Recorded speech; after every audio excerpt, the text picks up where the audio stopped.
different angle, so I wouldn't get that. I made 7 years.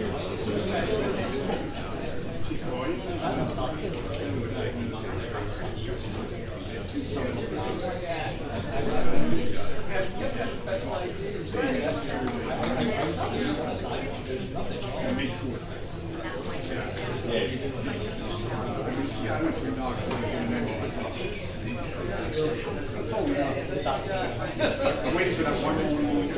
That's what I was waiting for. I finally said.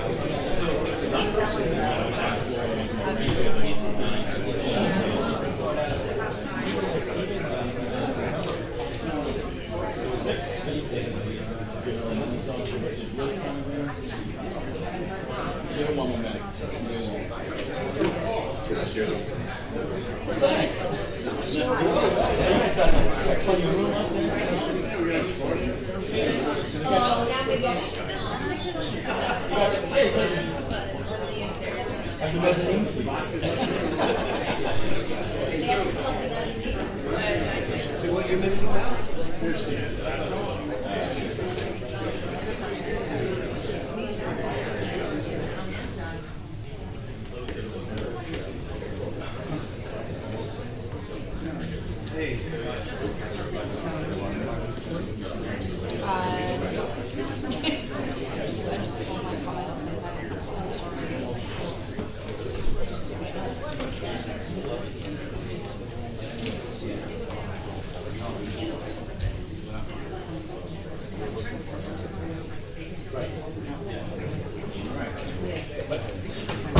I'd like to call to order the Bradley Beach Land Use Board meeting for April 20th. Please rise and pledge allegiance. Pledge allegiance to the flag.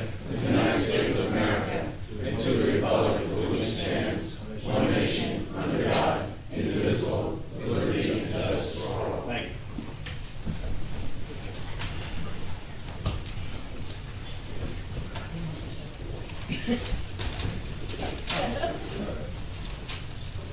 At this time, we kindly ask that everyone please silence all cell phones and other paging devices as they are distracting to others. The 48-hour notice as required under the Open Public Meetings Act has been met, as notice of this meeting was emailed on January 26, 2023, published in the Asbury Park Press, the Co-Star, and the Coaster. Copies can be placed on the bulletin board in the Borough office, and a copy is in file with the Borough Clerk. Mayor Fox. Here. Mr. Murphy, Ms. DeMarco, and Mr. Avento, and Ms. Boko are excused this evening. Ms. Hernandez? Here. Ms. Riley, I already is excused this evening. Chair Maynard? Here. Mr. Maynard? Here. Mr. Shook? Here. Mr. Rosenberg? Here. Ms. Saracen is excused this evening, and Ms. Brunel? Here. Also present, Mark Kittrick, Attorney of the Board, Gerald Frieda, Board Engineer, and Christine Bell, our Board Planner. We have a few, just overall general, we're going to run the meeting. Please be aware the meeting is recorded for transcription. The public is asked not to interrupt, comment, or in any way disrupt the presentation or the meeting in general. Once Land Use Board opens an application, the applicant and or attorney will make their presentation with witnesses and other professionals. Members of the board will ask questions and cross-examine each witness. Members of the audience will be able to ask questions of the applicant and the witnesses based upon the testimony given at the end of each witness's presentation. At that time, no comments, testimony, or evidence from the public will be accepted. The board may also call its own witnesses to present evidence. Once an application has been concluded the presentation, the board opens the public comment portion of the application. The public is welcome to comment, present evidence, and testimony regarding the application. Each person must be sworn in under oath and is limited to 5 minutes. If desired, the applicant may cross-examine you based upon your questions or testimony. If more than one hearing is required to complete an application, it will be carried to a future date. No new application will start after 9:30 p.m. unless the board and the applicant agree to conclude in a timely manner. The board reserves final decisions. The board will adjourn at a reasonable hour, and rarely will any witness be called to provide testimony after 10 p.m. Thank you.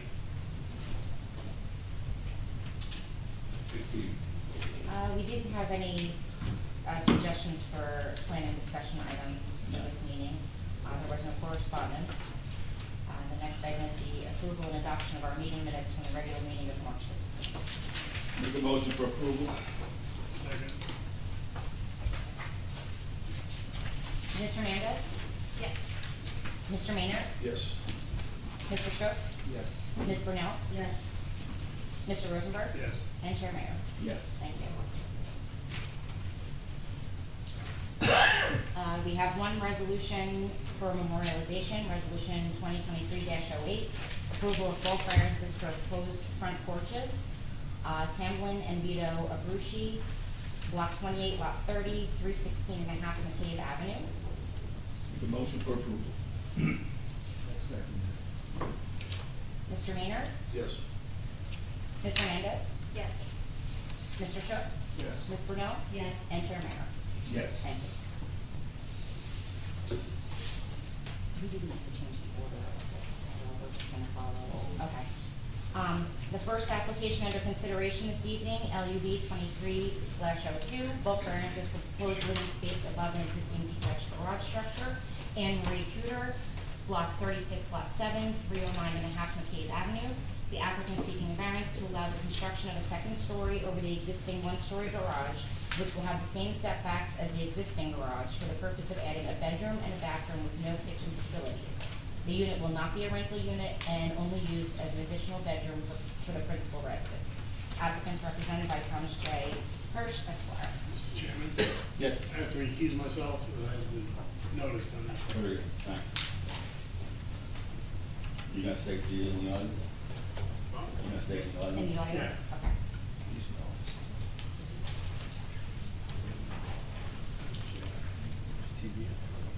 So just for benefit of the members of the public, Mr. Rosenberg was noticed for the application because he lives within 200 feet of the applicant's home. He's able to participate in the application if he so chooses as a member of the public, since he was noticed for the application.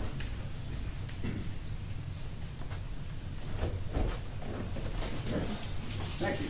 Good evening, ladies and gentlemen. Again, on the record, Thomas J. Hirsch, representing the applicant. Normally, I try to be very brief in opening comment, because the witnesses, I believe, the ones that should fill in the testimony and the facts. But there's some history to this that I would like to briefly go over, which I think is relevant to understanding how the applicant got here tonight. Back in 2020, the applicant came before this board. I was not involved at that time. I don't believe any attorney was. I believe she had an architect.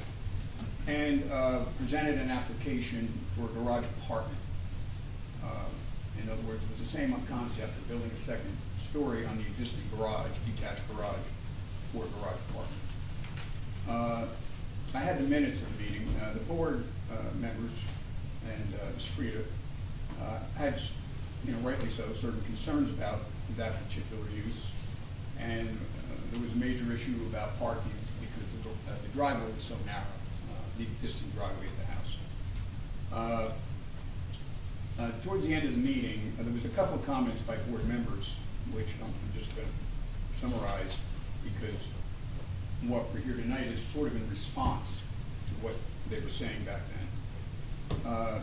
And some of the members are not members now. Mr. Infuso, after hearing Mr. Frieda's concerns about the parking, said,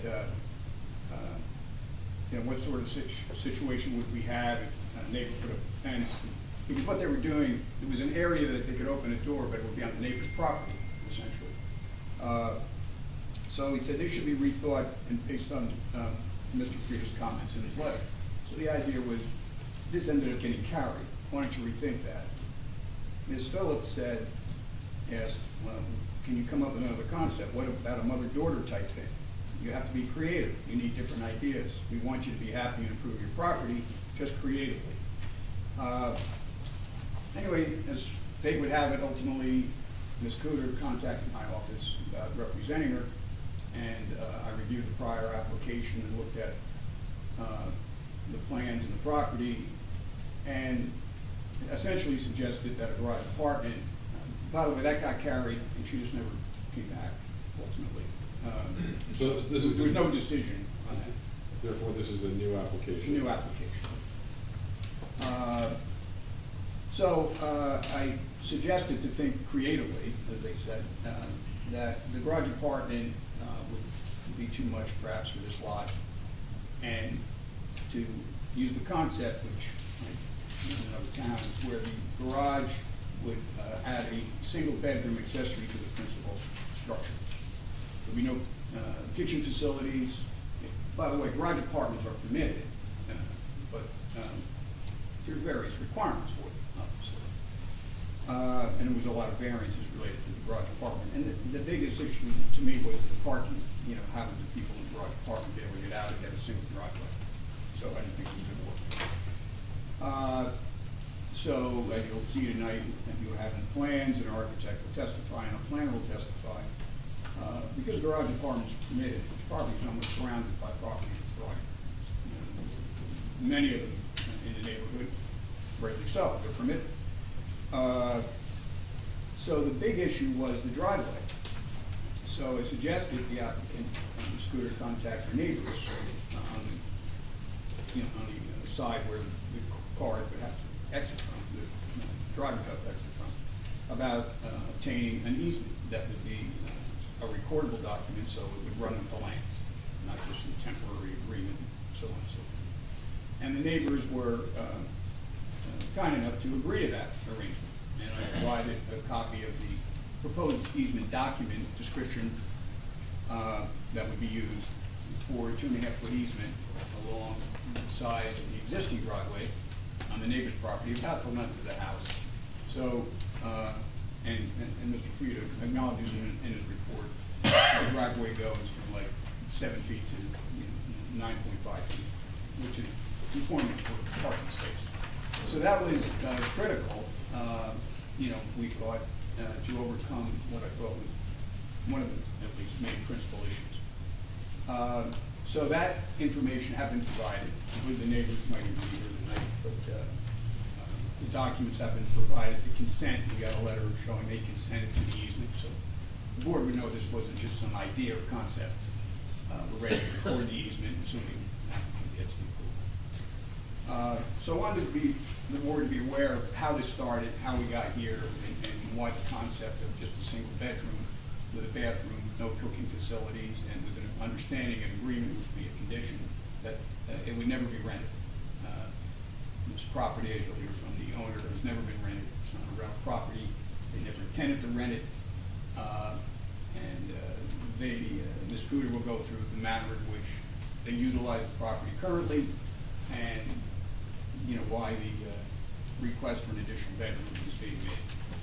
So, with that, yes. So just establish it, have you heard enough? I know we're going to hear testimony, but this is a use variance, does it apply here? Correct. Okay, because that matters as to the configuration of the Thank you. board. And Mr. Hirsch will be testifying this time. Okay, so we have Anne Marie Cooter, the owner of the property, Justin Osceola, who's the planner, and Edward Borleski, the architect. So if they could just come up and swear them in. Okay. Along with So three of you stand, you're going to get sworn in. our professional, if you raise your Yep. right hand. Ms. Dell and Mr. Frieda. So you swear or affirm to tell the truth, the whole truth, and nothing but the truth tonight. Proceed as it. Yes, I do.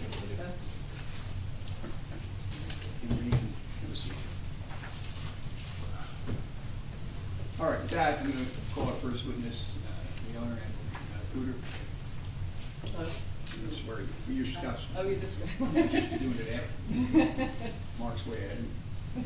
All right, Anne Marie, you're the owner of this property in question? Yes, Okay. When did you purchase this property? in 2014. And what was your experience, if any, in Bradley Beach prior to you actually purchasing this property? I've been coming down to Bradley for over 20 years. I have friends that live in the area. I've been down, staying with them for weekends, Memorial Day through the summer.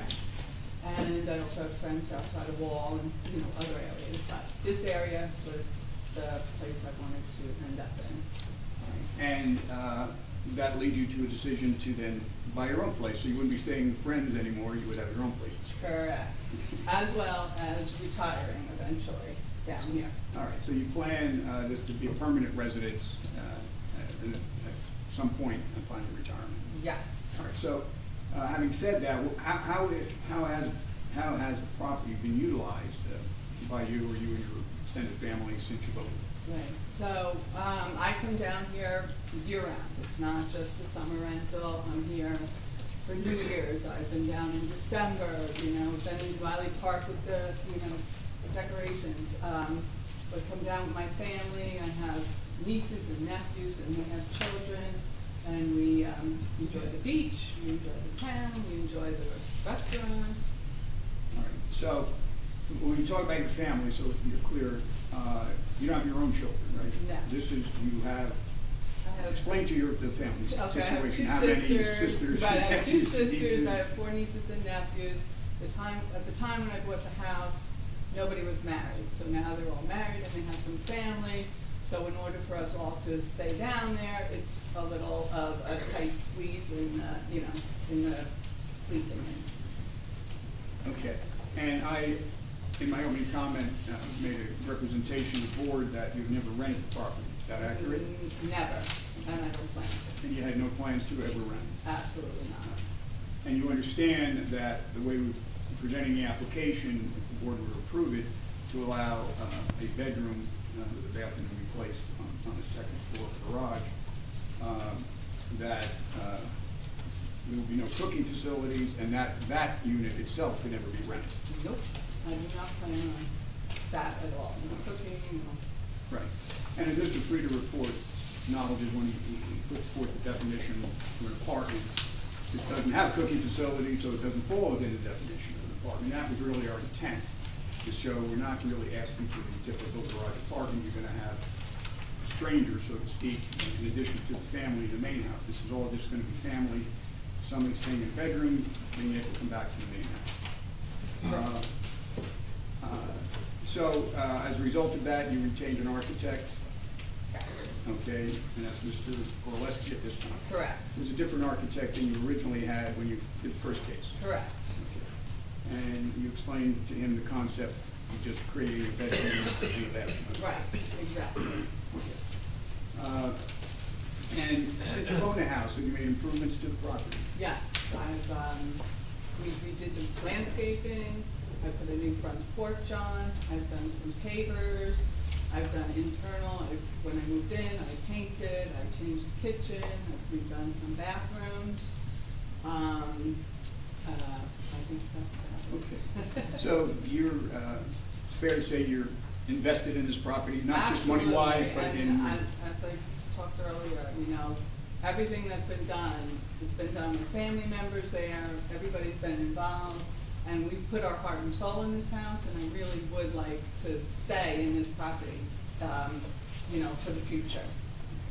It means a lot, the house to me. All right. And I also indicated to the board that when you contacted me about representation, we discussed the fact that you would need to try to obtain an easement from your adjoining property owners to expand the use of your driveway. And you did so, correct? Correct, And you called them and just had discussions with them in person? yes. Okay. And in fact, they have agreed to that easement, which we have presented to the board. I've presented their consent to the easement. They have, and they are actually here tonight to support me, so if there's any questions. Very good. All right, that's the only questions I have for Ms. Kruger this time. You want me to just comment on what's been said? Well, I do so have one far? question, maybe set you up a little bit. Sure. Garage apartments, in the definition of garage apartment. Well, I mean, it needs to have a kitchen, Size, 600 square feet, 1 bedroom. 800 square feet total footprint Yes. with 2-car garage, Yes. bedroom, kitchen, bathroom. So what we have here, and I don't, think it's an issue for the board, but, they have a small garage. It's not a two-car garage. The definition of, in our ordinance is pretty much a two-car garage because it actually says you need to have 2 parking spaces in the garage. Okay. So this is a little bit different. So I think as part of the application, a variance would be needed and should be granted for only 1 parking space and no kitchen, 2 separate variances. So if it's approved, I think those variances need to be considered by the board as part of its approval. I don't think it's anything that would prevent the project from moving forward, but I think it has to be included and recognized in here, because going forward, 20 years from now, the property's sold. The next person comes in and who knows what they're gonna be looking to do. So we have to protect the borough from that standpoint. How do you do that? Well, by causing the variances to be approved as part of the application, it'll stay with the application, so it's something to go back to as a record 20 years from now. Runs with the land. I understand, but as we know, a kitchen could be added, and now we have a garage, one bed, garage apartment, and an undersized lot. Well, there's no way to add a kitchen in here, there's no room. I've looked at it pretty Kitchens can go a lot hard. of different ways. Yeah, I've looked at it pretty hard, and I think that they have, an architect who could give testimony on. I'm not Not an arguing, issue, I but- just, but we're gonna go down a path here, we're going to find another variant of garage apartment in a strange way. Mhm. And, which is not in the code, it's not even discussed. And we've had these come up before, if you want second floor workshops, and the argument's been, what stops it becoming a garage apartment down the line? So, again, in that testimony from Mr. Hirsch about Comments from Mr. comments from Mr. Hirsch regarding the street having garage apartments. Yeah, they do. I'm sure they do. We don't know when they're put up. We don't know if they precede zoning. We don't know if they have proper permits. We don't know anything about them. And we also know from being on the board, it's not the first time we've run across this. We've had structures that are there. They cropped up, and now there's been legacy, and here we go. Mhm. It's a real issue of, here we go, more density, putting bedrooms in the backyard. It looks beautiful. It's your architect's credit, it's beautiful, it's a mini-me. Little cottage. It's a mini-me cottage, and it's awesome in a way, but I don't know how this fits in going forward. I really don't. Right, well, I mean, a couple of things too, and this may sound oversimplified, but the application would, they need to add the driveway up to the garage. Correct. Okay, that's something else that's missing. To do that, that's gonna put them over their lot coverage, which means they're gonna have to sacrifice some of that paver driveway to make up the difference, or get a variance for that. But in this case, it's so small, you know, if it were bigger and more of a normal size garage and apartment, I would be fearful that, yes, they could actually come back later and expand on it. I don't really know how they could, but listen, that's up for the board and for you guys to decide. Right, I think, we will hear testimony from the applicant's professional. But as Mr. Hirsch had commented, if you look at an aerial of the surrounding area, most of the properties surrounding this one do appear to have garage apartments, but, some of those properties appear to be larger than this property. I think, if I recall, an issue with the previous application that might be an issue for the board still is kind of the setback variances that are required. So that's certainly something for you all to take into consideration, tonight, with the testimony you hear.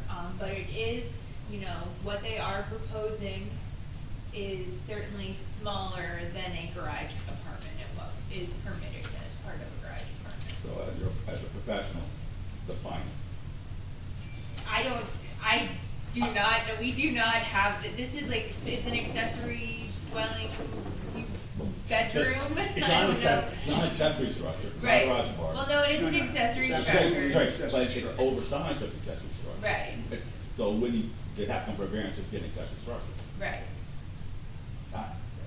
I just wanna get all this out in the open beforehand, so we don't waste each other's time about this. No, it's fine. So I think it makes sense to hear from, you know, the applicant's professionals, their testimony That's on fine. this, and then, you know, we might be able to give you some more feedback Yeah.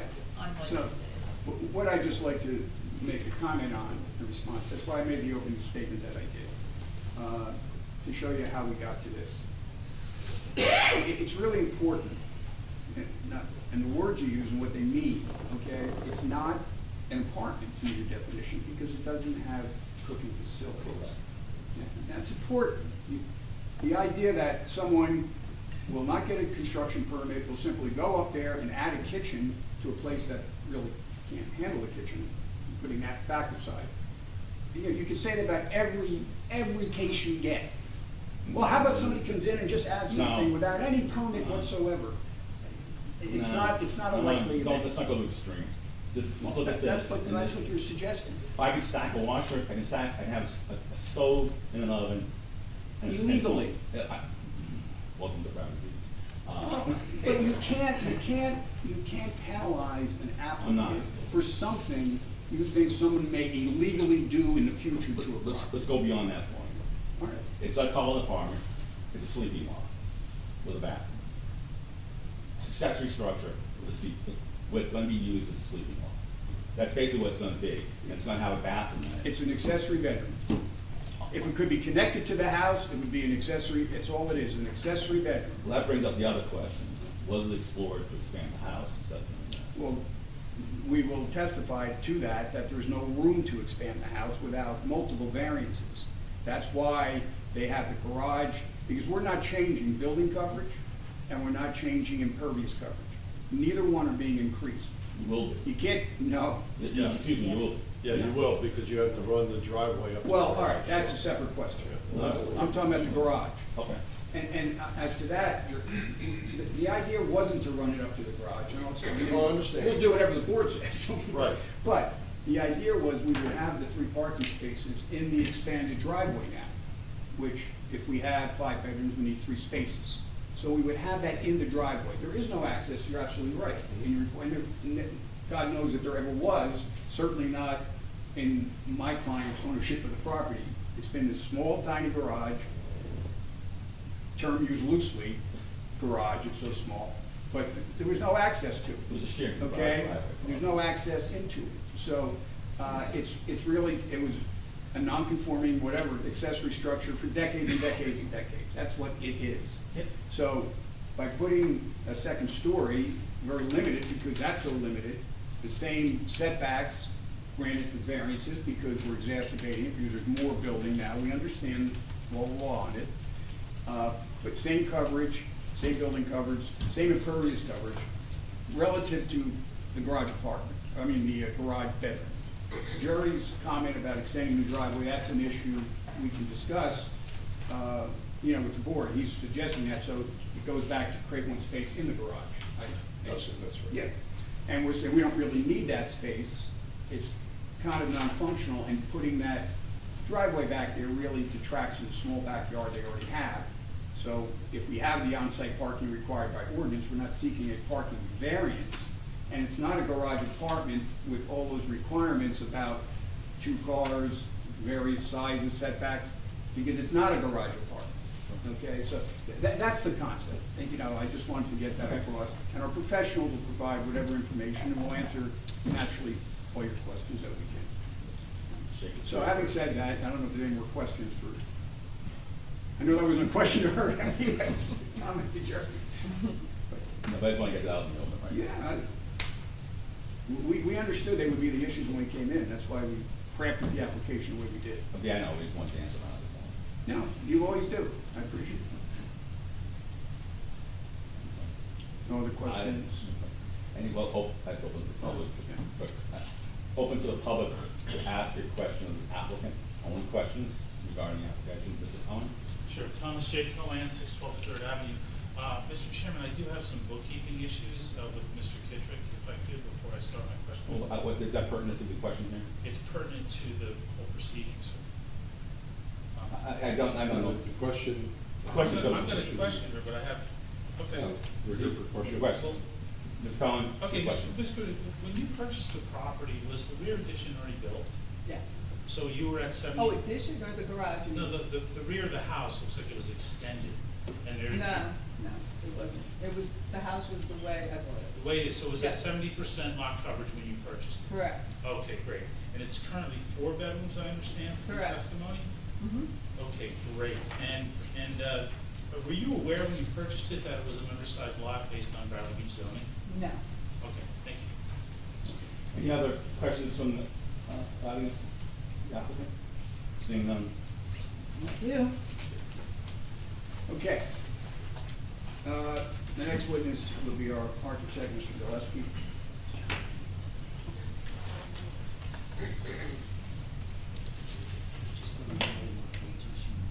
Okay.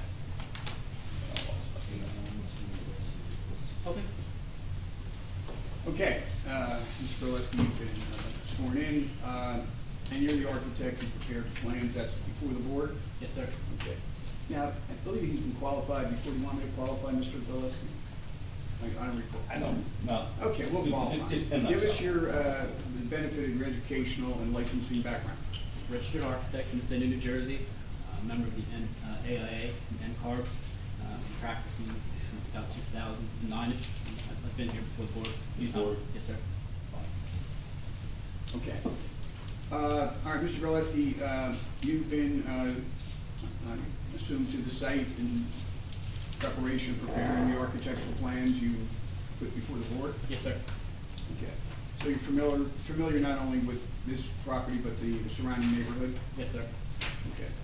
And you were not involved in the first application in any way that I mentioned that was back in 2012? I was not.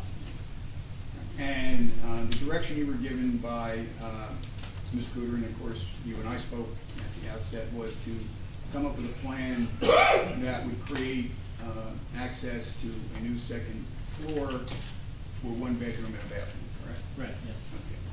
So, with that said, why don't you take the board through the architectural plan, explaining the various height of the roof, Right. So, take to the ridge and all of that. I mean, with my original discussions with the client, like, the goal was to add a bedroom and a bathroom. We did look to see if we could do that within the existing footprint of the house.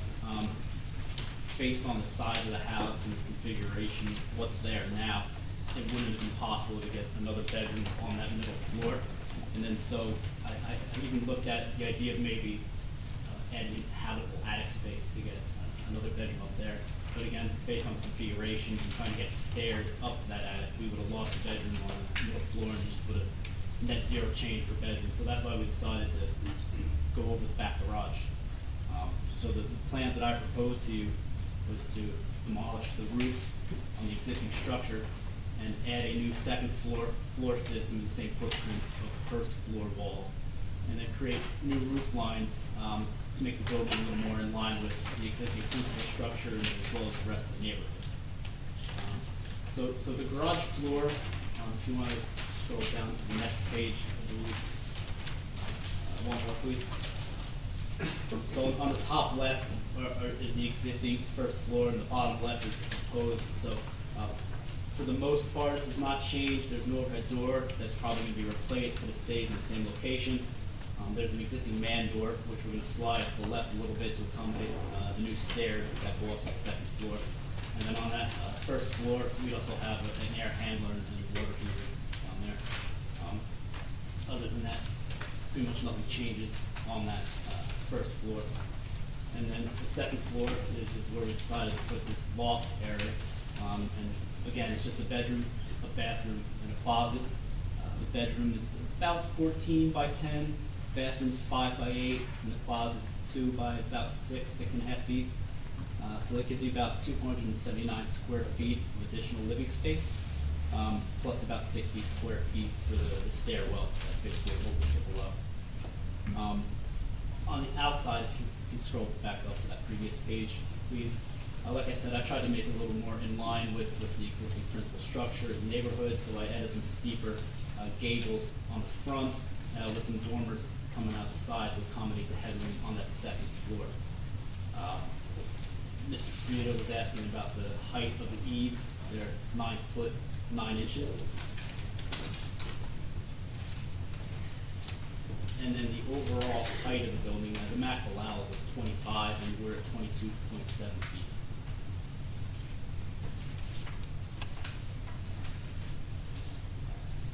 So the building stays within the footprint of the first floor already existing?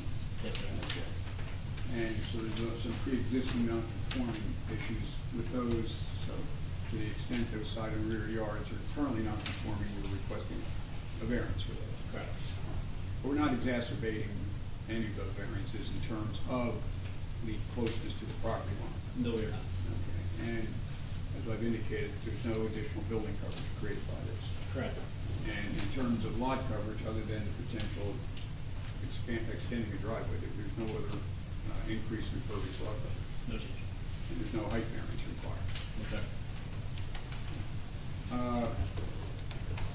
Now, the manner in which this is accessed is one door that you're moving slightly from where it is on the existing garage today. Right, to allow us to put the stairs in. For the one floor, one flight up. Yep. All right. Now, in terms of this layout, would it be adaptable to a kitchen in? I do this every day, and I fit some kitchens and bathrooms in some tight spots, but I don't think it'd be possible here. And in your opinion, the ability to expand the existing house for a similar addition to the property could not be done internally based on the current floor plan. Correct. So it would have to be done externally by literally Probably adding adding an on to the addition house. to that house, Right. which already exceeds building coverage, impervious coverage, it would exacerbate all those conditions. Correct. So to avoid that, the question of doing the garage was to eliminate the additional potential of building and impervious coverage. Right. That exacerbation. Yes. And you're familiar with the neighborhood? Yes. Okay. And from an architectural standpoint, the architectural design of this building, how does that relate to the character of the neighborhood? I believe it fits in pretty well. Siding is likely going to match the siding on the house, and we kind of decorated it a little bit with some brackets and some vertical siding on the top, which is similar to a couple houses in the neighborhood. All right. And the planner may discuss this in further detail, but there are similar garage apartments or either secondary cottages in the lots surrounding this property. Yeah. And in fact, the roof lines on the adjoining properties, especially the one property on the right, you're looking at it on the right, is dwarfs the existing garage right now. Yeah, the property to the west does. Okay. The architectural, obviously, plan is pretty simple, so that's all the questions I have for Mr. Gillespie. I should be clear, and I think you did touch on it. The materials to be used on the outer shell, what are you thinking about there? Most likely the vinyl siding to match what's on the existing house. Okay. All right. That's all the questions I have. Mr. Gillespie, at this time, welcome up to the board. No questions? What's the size of the proposed bed? About 14 by 10, not including that little landing at the. Right, yeah, from the forward of the bathroom. Right, so from the bathroom wall to the front is 10 foot, half an inch, and then this way it's 14 foot, 2 inches. It's going to be air conditioning that's Yes. on the outside. Yeah, it'd be central air. It's an air handler. keep your voice up. for the record. Sorry, there's an air handler in the garage itself underneath the stairs, and there's a condensing unit, next to the front door. You can see it on the bottom left. I put it on the front because if it was on the sides or the back, it would have been in a setback. Okay. And you propose to shield it from noise of greenery and such, or Right. what that one part of It it? could be a greenery, maybe just like a small vinyl fence around, like not a tall one, but you know, like a 2-3 footer. So, let's get back to this whole issue of what it is. And I'm sorry to bring this up, but I think we gotta have some clarity between the board and the applicant on what this is. If it's a garage apartment, there's a certain set of rules that have to happen. If it's not a garage apartment and it's a bedroom, bathroom space over an accessory structure, I don't know what to call that. Well, We don't have anything in our codes. And accessory buildings are not to have second stories unless it's an apartment. Correct. So that's not, if it's not an apartment, it can't be an accessory building either. I disagree. Okay? That's fine? It's But not, our code says something. it's not, what it is its own animal. It is a second floor with a bedroom. We need a variance for it. I don't disagree. It's not an accessory structure that is spelled out in your ordinance. As I quoted from the board members, think creatively, come back with some other idea. That's what this is, okay? So it is a variance, but it's not, but it is an accessory structure creating a bedroom. As we said, if we could have connected it to the house, it'd be another bedroom in the house. Yeah, no, that's That's all it would understood. be. That's understood. So, But I have because we to- can't do that physically, we are putting it here. So it's an accessory structure that is not a permitted accessory structure, which is still a bulk variance. It's only a principal structure that's not permitted that comes under the D variance. So, and it's clearly accessory to the house with no kitchen facilities. No one can live in there except by utilizing the main structure of the house also. Now, to answer one of your other questions, just let me Yeah, finish for a second. That was- And I talked to the applicant about this before the meeting. You know, this concern, well, what if somebody else does this, or how do we enforce that, and so on and so forth. We're prepared to give you a deed restriction.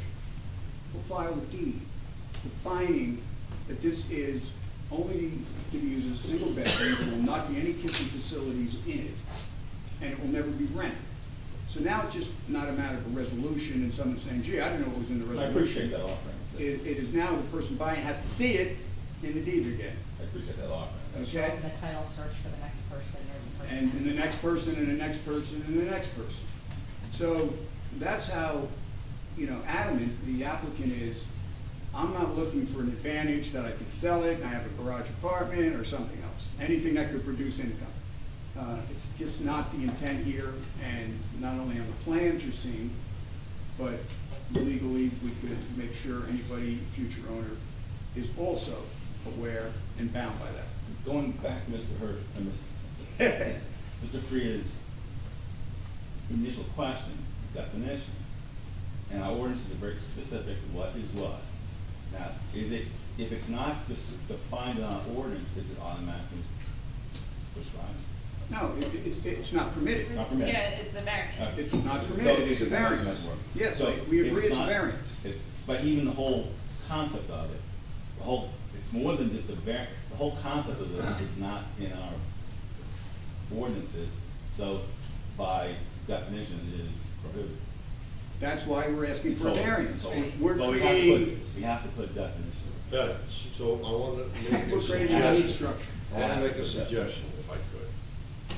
It's the only way I can figure to define this thing. There's going to be a garage door on it, right? So let's call it what it is, it's a garage, right? Now, it doesn't meet the definition of in our ordinance, but it's a garage. That's what it was intended. And I think you need 2 ribbon concrete or pavers that go back from the edge of the paver drive to that garage door. That's one thing. Then at least we know what this thing is or what we can call it. Okay? If we don't do that, I don't know what we call this thing. That's right here with the perforation of the pop that like mushroom. It's a great idea. Yeah, so if we can agree to that, at least we now have something that we can work with. Is that acceptable to the applicant? Let's just say, Yeah, I understand. let's just go along with it for now. and see I how it goes. understand, I'm not arguing about it, I'm not, Okay. you know, I'm just, it's saying, I don't think we need to get too lost though in putting a name on it. It's an accessory bedroom over the garage. That's Yeah. what it is. Okay, so- And it needs a variance. Right, If so the you just variance said doesn't it, it's an provide- accessory bedroom over a garage. That's what we're gonna get to, that's what we have. So we need 2 ribbons that go up to the door.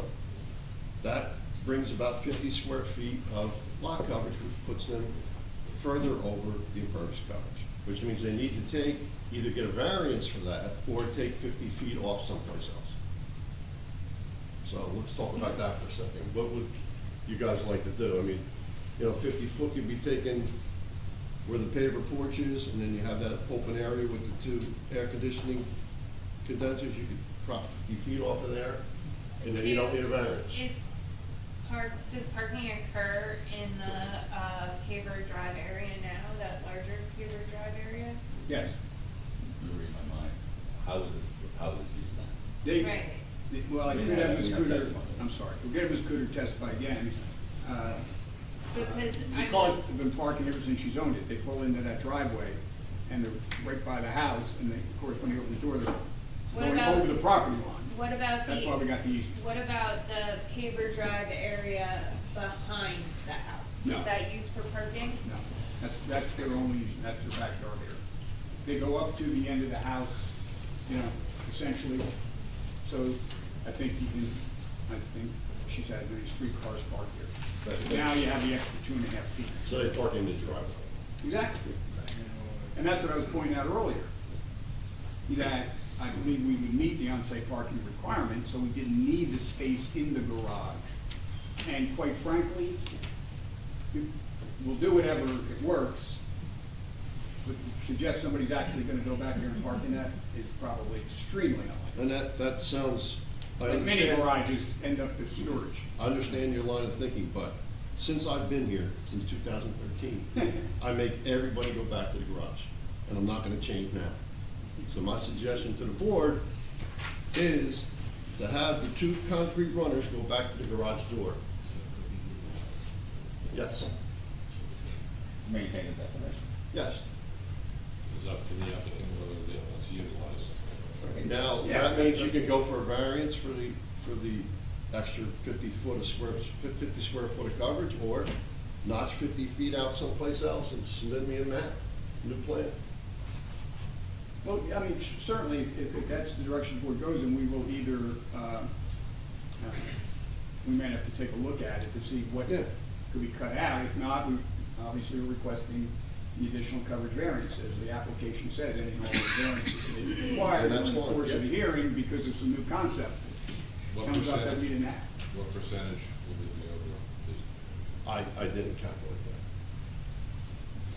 that. It's a de minimis amount. Yes. But it's record keeping, right? So either you go for the variance or you cut someplace else. I haven't heard any comment from the rest of the board, how they feel about that, if it's a sticking point or should be I have a supported. different question. The easement, this is probably, was on for appropriate time. So that came from the neighbors. Yes. If they sell their property, does that easement continue? Yes. It's Or- recorded, just like a deed would be recorded. Never goes away. It never Unless, goes away. unless a new recording is done to take it away. Yeah. Okay, so the new people who buy that can't say, wait a minute, that's part of my property, I want it back. No. No. That's why legally, when we explain this, I said it can't be something in agreement. It can't be, sure, you can use it while we own the house, the neighbor. It had to be an easement that would be recorded and run with the land, or else Yeah. it wouldn't meet. Similar, your home, you have a recorded deed, this This is a follow-up question to what you're asking, though. Was this originally a shared driveway at one time? No, I don't I believe so. don't think so. The house is too, the neighboring house is too close, So, and there's nowhere for them to turn back in, so I'd say no. so that was a setback that has been converted into a driveway in a sense. Yeah, they had it just 2.5 feet before they hit their, That's why they drove the easement. yeah, Right. there's a plan showing the easement on it. No, I saw Oh, that. yeah, yeah. No, I'm just saying with drove the easement because if shared driveways, the easement already exists no matter what. Yeah, no, this would not be a shared. No, no. It'd just be for this, that space would only be used for this property. It's really useless to the neighbor, Yeah. So, well, that's what I like. so it's in effect helping. No, it's useless. All intent and purposes. I guess the question is, how does the board feel about the 50 feet?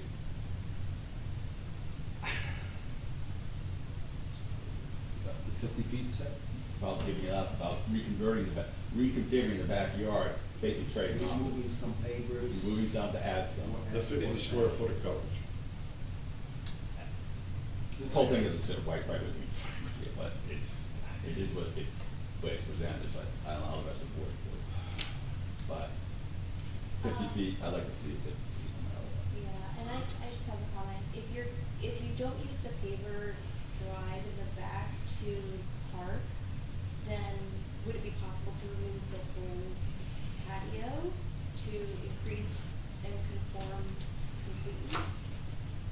I'm not sure what you mean conform completely. I think we already can conform to the on-site parking requirement. So, what she's asking is right now you're over, quite a bit on the coverage. Yeah, The you existing impervious coverage is 77%. Right.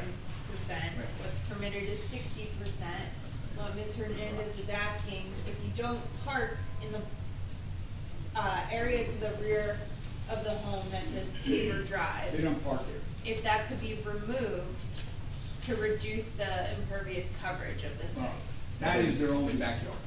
That's where they have the pavers so they can sit somewhere and enjoy some backyard. Obviously, you know, these are small lots that, you know, Bradley Beach deals with and almost every shore community deals with to some extent. Because back in the day, these were used seasonally, they were small homes, and then all the shore towns have redeveloped, so now you see nice, pretty new homes on what would used to be a little tiny. Yeah, I grew up there. So. I know, I'm just saying It's that. a valid question. Right. I understand you know your town, and I've lived at the shore all my life, and I have the town, so That's yes. like yes or no, right? Like, They're trying to do the best they can. You see, I understand that. keep in mind, I mean, you have this lot that is in a zone that permits garage apartments.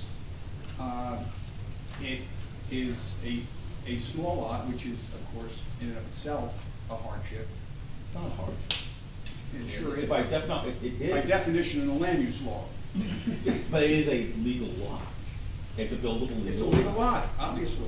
I'm just finding it's a hardship. But it's not a legal lot today. No, it's not. It's 50 by 100 is a legal lot. Exactly. But it's not a hardship. This is what they have, and they can build on, and they had it. They built nicely, now they can understand it. Which I'll get to in more detail later, that's not simply the law, okay? And understand, one of the things designated in land use law, a hardship relative to the topography, the shape, the size, the narrowness, the shallowness, or the size of the lot. That is part, I'm not saying it's automatic. Let's not go down that road. Well, Then you I'm open trying the whole- not to. That opens up a whole You nother want to. world. No, I don't want to, I really don't. That opens a whole nother. Anyway, the point is, they're trying to get some use out of the backyard. That's why they don't park cars there now. They wouldn't want to tear that whole thing up just to have some open I space. think to your point and to Ms. Hernandez's point though, impervious coverage is a percentage, right? So theoretically, regardless of the size of the lot, you know, No, if it- you have less space, there's less area for impervious coverage. So, I think, you know, kind of what she's alluding to is people have grass backyards or pervious backyards and still are able to utilize them. Or on deck grade. Right. That's what I was On gonna great say, decks. on deck, Great decks. Right. There's lots of options for them to still enjoy their backyard, but also reduce the impervious coverage on site. remove the pavers and put a deck on grade? Well, remember, as we started this, we didn't have any increase in impervious coverage for the application. Okay, that's how this case starts, when we're not increasing impervious coverage.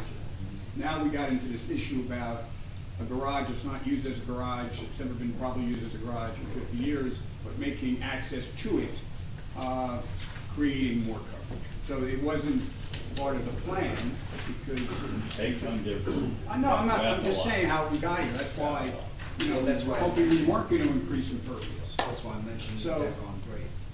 Well, You know, that'll give them their backyard and reduce the impervious and be able to Well, give that 50. I understand, and there's options, that all cost money.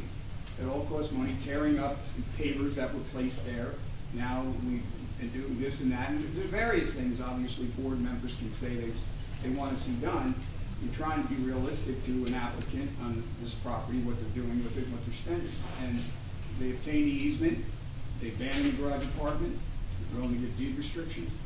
You know, we're trying to work reasonably with what still makes sense for the neighborhood, and it's consistent with your neighborhood. They're just limited in doing a garage, real garage apartment because of the size of the lot.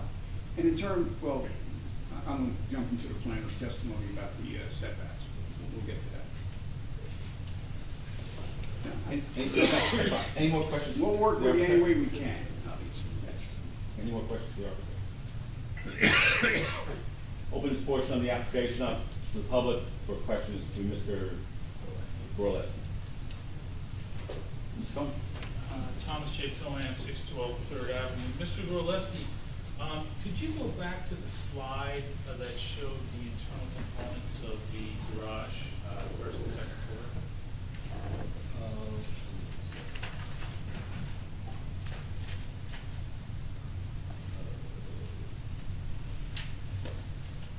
Thanks so much.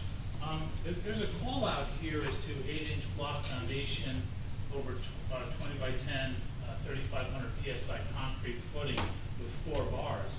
So based on your testimony, you were saying you're using the existing foundation, but this makes a call out for a new foundation. We're using existing walls. I'm pretty sure the existing walls sit on just the concrete slab of the garage. So we're going out for a block below that. Okay, so have you done a footing inspection to see if there are adequate footings now? I'm saying I don't think there are. Okay, great. That's great. Now, this area here on the first floor, could that accommodate a kitchen at some point in time? Space-wise, it probably could, but it's going to be an unfinished space. It's Okay, great. And not now, living space. is there a requirement for fire rating for houses against the driveway? No, but there's fire ratings for houses that are within 5 feet of the property line, and that hasn't taken into consideration for Okay. all walls. The driveway that's on here is on the property line, it appears, with the easement. We have an ordinance that says you have to be 3 feet off the property. Are you aware of that? I don't get into the site planning. Oh, I'm okay. not a surveyor, I'm the architect. I Okay, design good. buildings. Thank you, sir. Any more questions from the audience? Seeing none, closing. Mr. Rush? Yes. Thank you. Okay. Thank you. Thank you, Mr. Gorleski. All right, our next witness is planner Justin Osceola. Hi, Justin Osceola, AUCIE LLO. He's been here before. Yes, hi. Thank you, Mr. Chair. Good to see you. Hope you're recovering. All right, so we'll accept Mr. Osceola as a professional planner, an expert. All right, thank you. All right. Justin, you were retained to provide planning testimony for this application, correct? Correct. And in preparation of doing that, explain to the board, you know, what you did to get familiar with the area, the site, et cetera, et cetera. Sure. So my first goal was to understand the site, understand the structures that are on there. And then, of course, I walk the neighborhood, and that's important, and I'll talk about it later in the testimony. But this is a site that has a lot of similarities to other structures and lots in the area. Of course, I reviewed the borough's master plan and the zoning ordinance, and of course, the plans that were submitted to the board. All right, and in doing all that preparation, if you will, you became familiar with the immediate neighborhood and surrounding neighborhoods? Yes. And can you explain what you saw related to that in terms of the character of the neighborhood in relationship to this project? Sure. So this neighborhood, I wanted to focus on the area from Central Avenue to Madison Avenue, which is the block which contains this property and the surrounding properties. This is defined by single-family residential uses. The accessory structures are very common on this block. There are 10 accessory structures on this block, 5 of which have access for a vehicle to the rear. When you say accessory structures, are you specifically referring to either cottages or garage Right. apartments? Yes, and I hesitate in some sense because some of these structures are on the ground floor, and I know that we're in a discussion of trying to figure out what exactly what's proposed. Some of these structures do have dwellings or second dwellings on the ground floor. Others have garage or parking spaces and units above them as well. So this is a site as proposed that is consistent, in my opinion, with the character of the area. Some of these structures are bigger than others. I would say one structure that's pretty substantial, actually extremely substantial. I believe it's the largest garage apartment on the block is right next to the site to the west. And as you heard from Mr. Hirsch earlier on, not his testimony, but his layout of the facts, that roof line certainly exceeds what's proposed by a pretty substantial amount. So, with all that said, what's proposed is, in my opinion, generally consistent with the character of the area and what currently exists, and of course, throughout the course of my testimony, I'm going to expand on that. All right, and so in expanding on, the character of the neighborhood, that's one of the elements to applicant has a burden of establishing that would not have a substantial detrimental impact on the character of the neighborhood. Correct. And therefore, your opinion is this development does not. It does not. And the site, given the narrowness of the site and the size of the site, it's undersized to a significant degree.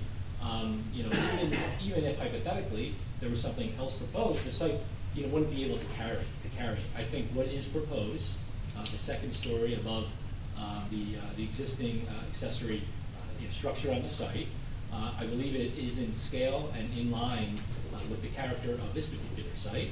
And certainly, there's no comparison to what's being proposed with the property to the west, which, as I had said, is a significantly sized garage apartment. All right, and in terms of the structure itself that's proposed, it creates some additional variances, even though we're not getting any closer to the property line than the existing footprint of the existing garage. Right. There are variances. Do you want to address those? Sure. So by virtue, of course, of the vertical, the height of the second story, that is going to exacerbate certain conditions which are existing on the site. I think it might be helpful to refer to the March 7th letter by Avakian. I think it just might be helpful just for the board's focus here. If we can just go through the variances quickly. A and B, I think we can maybe talk about that later on. That relates to the usage. We could start with D2, page 3, and I'm referring to D number 2. The minimum number of spaces shall be 2, and the one is proposed. Obviously, as you heard, that's just the amount of space that's available on the site to accommodate that. We'll talk about hardships later on in the context of the C1 and C2 relief, but I guess just for now, it's helpful to focus on the existing conditions. So beginning with E, number 1, minimum lot area is 5,000 square feet. The existing lot area is 3,750 square feet. Obviously, this is significantly undersized. No way to correct that situation. Lot width as well, which is required in the zone, is 50 feet, and 25 feet is existing. Again, non-conformity. The number 4 on page 4 or 5, side yard setback permitted for the zone district is 5 feet on one side and 10 feet on the other side. For lots not meeting the minimum lot width requirements that exist shall be 10%, 2.5 feet, and 20%, 5 feet for lot width. The principal dwelling, of course, the principal building, not the accessory, is 1.6 feet, where on the west side, 7.1 on the east side, not conforming on the west side. Obviously, nothing is changing. Building coverage, max permitted is 35%, and 41.8% is existing. Of course, there's no change to that. The impervious coverage, I believe that's still an open question as to what's going to change now. But as of now, as currently stands, and as stated in the review letter, there's no increase. So 77 is the number, whereas 60 is permitted max. Number 7, this is being improved. This relates to the off-street parking. 2 spaces per dwelling. The applicant is required to have 4 off-street parking spaces. The applicant has indicated a 2.5-foot wide access easement on adjacent lot 8.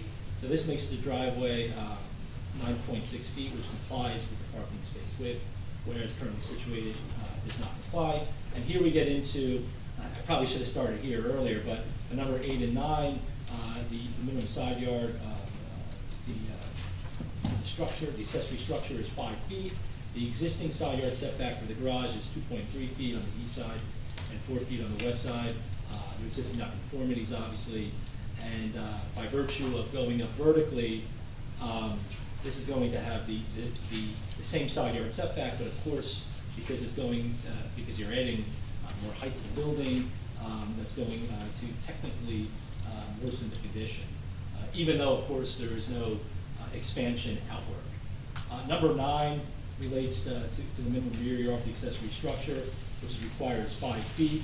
The existing rear yard setback for a garage is 2, which represents a nonconformity. The proposed apartment above the garage, having the same rear yard, is an expansion of an existing nonconformity.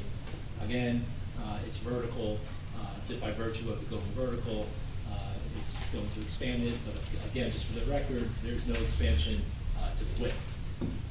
So those are the variances as it relates to the structures themselves.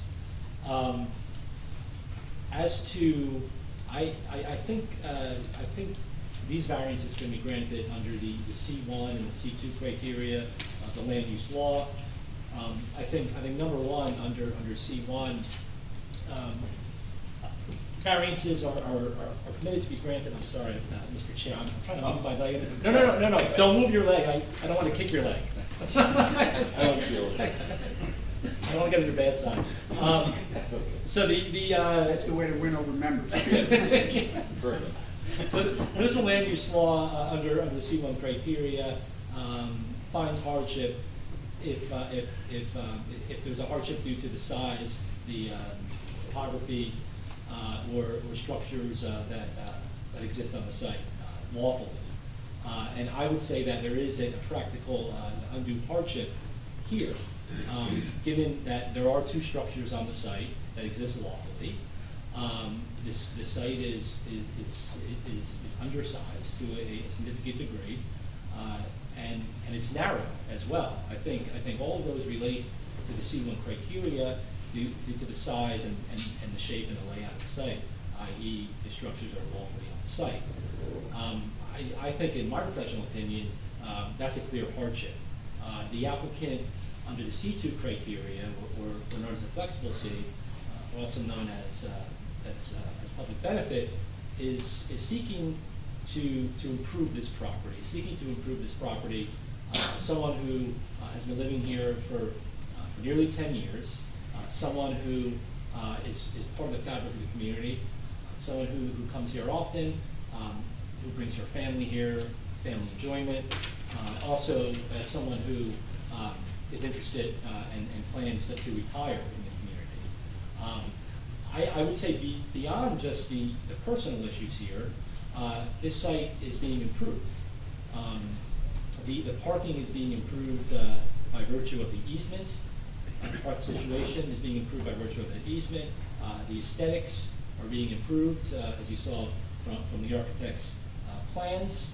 And I believe back in 2020, when the applicant had previously been in front of the board, she was told to get creative, to try to come up with a creative solution that works for this property. I think unfortunately, the applicant is really governed by those hardships. She's doing the best that she can, understanding and being limited by what currently exists on the site, having an undersized lot, and having a narrow lot. And I think, certainly there are numerous benefits that flow from this application. Again, the proposal is consistent with the character of the neighborhood. Even though, well, let's scratch that. Many of the lots in the area do have cottages or garage apartments, or if you can't necessarily define it, there are many accessory structures in this area. I think it might be prudent for the purpose of the record, there's a case from the State Supreme Court, Lang versus the Zoning Board of Adjustment of North Caldwell, and that was from 1999. And that involved an applicant who wanted to put a pool onto the property. And variances were required for setbacks and coverage. The Supreme Court, in that case, said that the board's grant of variance can be sustained due to the unusual narrowness of the site and the structures that were lawful on the property. I think this is a similar situation. Obviously, it's not a pool. Arguably, a pool isn't necessarily, that's a luxury. I think in this instance, it could be a luxury to have that bed on the second floor, but in actuality, it's a necessity. It's a necessity for the applicant's family. And I think, as you heard from the architect and through my testimony, despite the limitations inherent on this lot, I think it certainly can be accommodated. So as for the positive criteria under the C2, certainly I think this is an application that has benefited not just the applicant, but to the neighbors. It's consistent with the character. I think it promotes the general welfare under criteria A. I think desirable visual environment certainly is enhanced through this application. As you heard from the applicant, this is an applicant who, for approximately the last 10 years, has over time improved her lot. She obviously has pride of ownership. She loves this community, and I think what's proposed is consistent with that as well. So desirable visual environment under criteria I, of course, and also criteria G, sufficient space and appropriate locations. Again, despite the limitations, I believe what's proposed is appropriate for the site. And lastly, for the negative criteria, whether or not there is a substantial detriment to public good involved in this application, I think, as I had said, I think the applicant went back to the drawing board, came up with a better plan, listened to the concerns of the board, and now is coming forward with an application that improves the condition that currently exists, despite the fact that obviously a lot of these variances are driven by the existing conditions and the nature of the site. So certainly, I think the applicant is a great neighbor. I think she has a structure, when compared to the property to the west, as proposed, is certainly less intensive. So when you look at whether there's a substantial detriment, I don't see it. And I think a lot of that has to do with the character of this area. And lastly, I don't see any negative impact to the zone plan, and the zoning ordinance. Even though the accessory or the garage apartment here, might not meet the definition of a garage apartment, which is permitted in this zone, I think the spirit is there. I think the spirit is there, so I think by granting this variance, the board is not going to fracture the intention of the zoning district, it's not going to fracture the overall intent of the zoning ordinance for all of the unique reasons that I've stated in my testimony. I just want to go back a minute to the side yard setbacks, rear yard setbacks. So, as you discussed, the existing garage has certain pre-existing non-conforming setbacks. Correct. So, to add a second story to that, the best you can do, essentially, is to have a functional second story, is not to exacerbate that, but to stay in the same footprint. Absolutely. So if that existing garage was set back further, the second story would be set back further. Correct.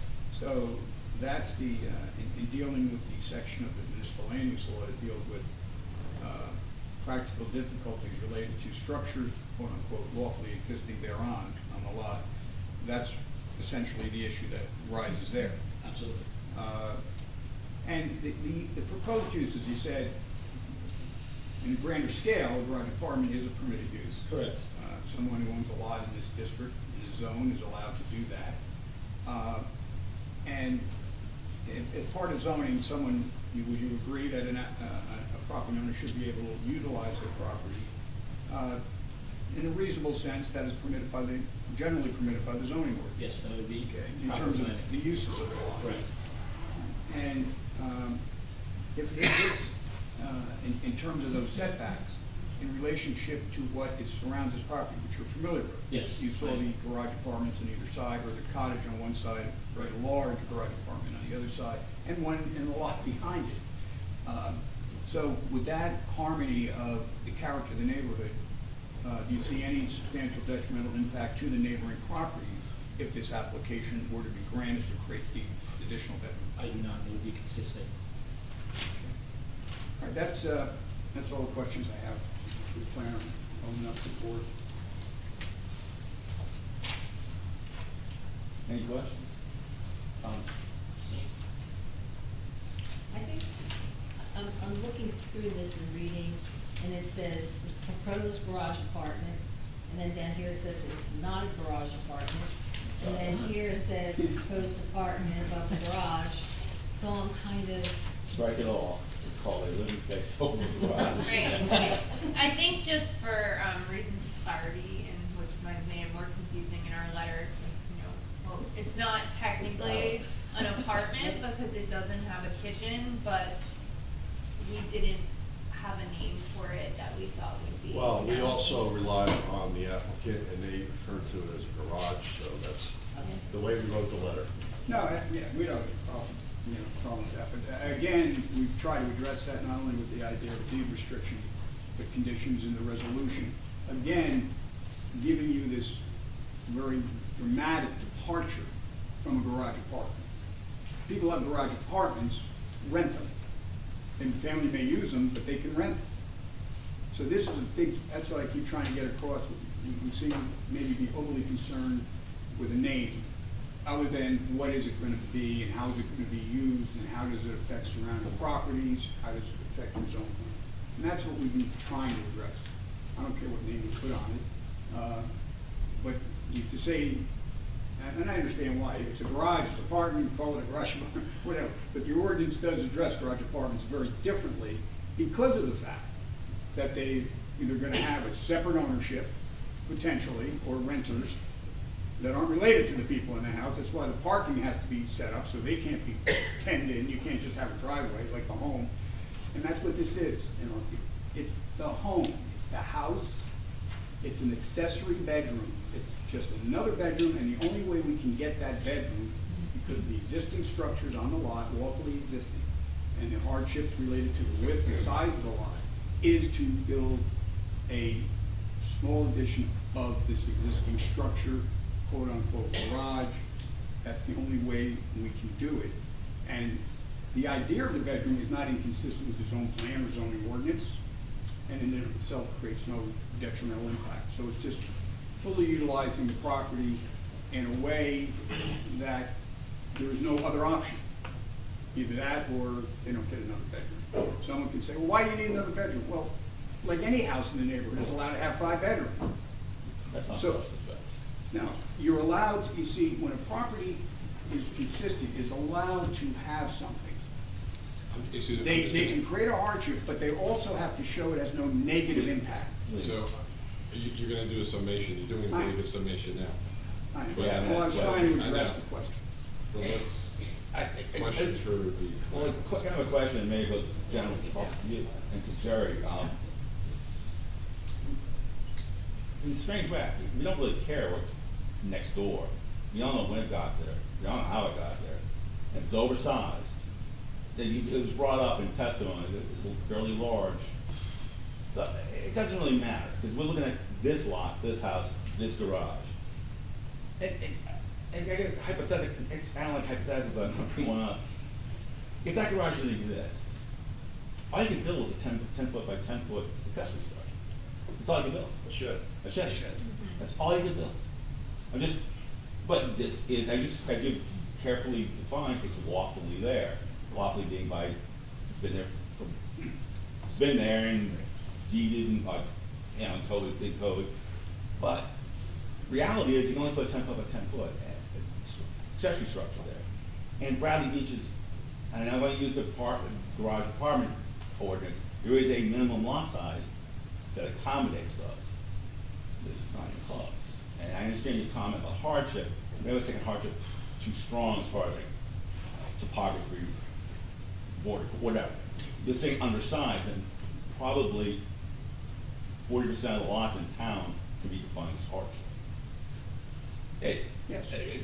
Which is only half the equation. But go ahead. Right, no, okay, explain me, but,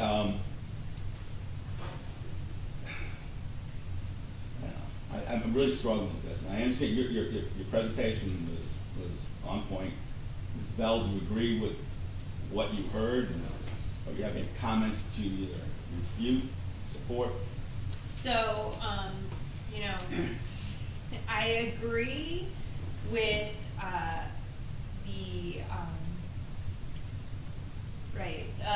reason for granting a variance under the municipal land use law. C1 criteria, is topography, size of lot, conditions that, are, particular to that lot. But they already have an existing accessory structure there that is, that requires setback variances, which is already existing, so they don't need variances for that. But they're asking for an accessory structure that is not permitted by ordinance because it's not defined, right? And those setback variances for that new undefined structure. So I think because it's something that's not permitted or not defined in the ordinance, if the board, thinks that it is a better zoning alternative, then certainly the variances could be granted. I do think it is, creates a desirable visual environment, as Mr. Osceola said. I think what they're proposing is attractive looking, but I'm struggling with it being an appropriate, space and in appropriate locations, because the site is, I understand the lot is undersized, but they're already over on building coverage and lot coverage. I understand the want for additional living space for family members, but sometimes you just have to also think about the reality of, what can fit on a particular lot. I don't know if that helps at all. Yes and no. No, yes and no. It's, And I do think, it you know, reiterates something. I do think if the board is concerned, with the overall coverage of the lot, kind of a, you know, a trade-off might be if they're willing to grant the variances needed for the bedroom and over the garage space, perhaps the paver drive could become some type of pervious, material to kind of reduce the coverage. That I think would be a positive. Such as an on-grade deck. Deck, yes. Or grass, Right. but eliminating pavers. That's, I think that's a side issue in a sense. I Right. think we have to wrap our head around, do you want The a structure. bedroom over a garage? So, if I could just make a suggestion Please. to move this along, because, if we could just get back to any questions I'm gonna have to open it up. for Mr. Osceola, and then, I will try to cover as much as I can. So- and then take comments from the public on the overall application. I think there's then gonna be a discussion about it. Correct. Any questions, Mr. Osceola, from the board? Open this up to the public question, of course. Thomas J. Cohen, 612 Third Avenue. Mr. Osceola? Osceola, close enough. Okay. Did you come up with a definition for what this is? Because nobody asked you. Okay. Well, I think it's a matter of, I mean, as we heard and as Mr. Frieda has said, what's proposed is undefined in the ordinance. I think Mr. Frieda had offered a potential definition, but this is a bedroom, a studio apartment, a bedroom with a bathroom above on the second level of an existing garage. That's what it is. You wouldn't call it an ensuite over a shed? Well, I mean, I guess, no, I mean, it's undefined, it is what it is. So if it's undefined in the ordinance, it's not specifically included, it's specifically excluded, is that correct? Well, I mean, we're here for a variance, Are you here for use variance? no, we're not here for use variance. It's accessory, it's an accessory It's not a permitted structure. use? Accessory It's accessory. structures are not use variance. Not use, okay, even if they're living space? They're bulk variances. Bulk variance, okay. And I have a number of questions here. You referenced these 10 houses. Can you tell me which of those houses was constructed before the advent of zoning in Bradley Beach, and which ones were not? I don't have that information. So we really, you know, you're throwing things out there. You don't have specific addresses, do you? Well, I didn't make a representation, you know, as to if they predated zoning or post-zoning. What I was saying, the thrust of my comment was the character of the area. They exist today.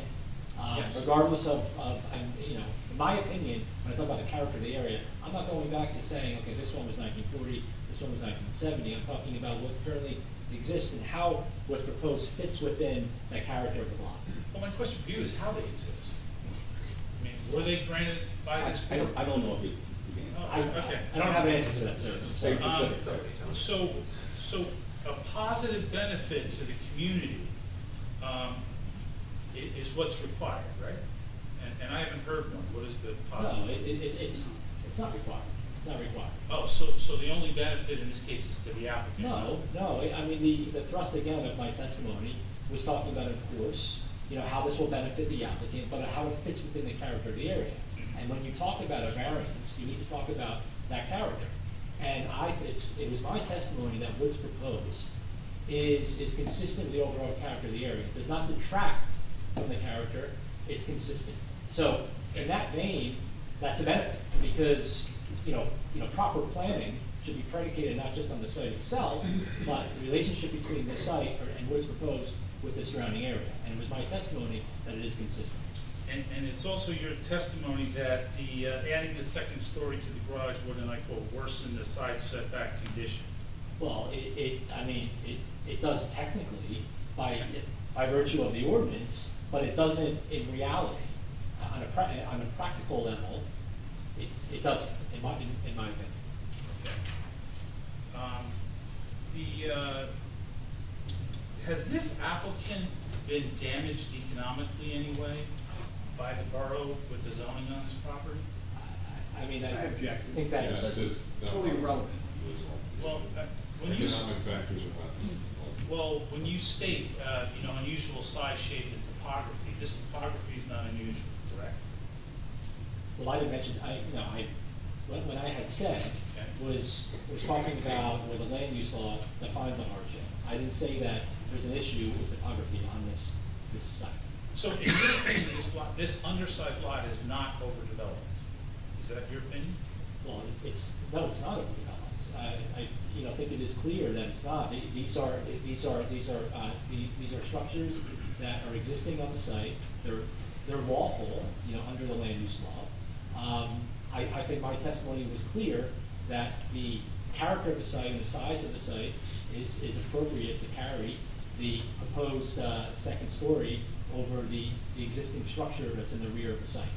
Okay, and you do acknowledge that the minimum lot size for a garage apartment is 5,000 square feet? Yes, that's a fact. Mr. Cohen, your time's almost up. Oh, my time's almost up? Yes. I was just wondering, is fabric of the community a requirement for a variance?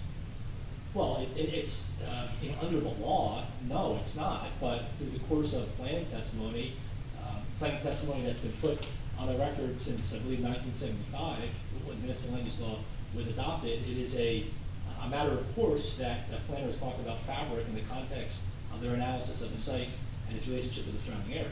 I just want to clarify, there's no one in this room that's not the fabric of I'm not following.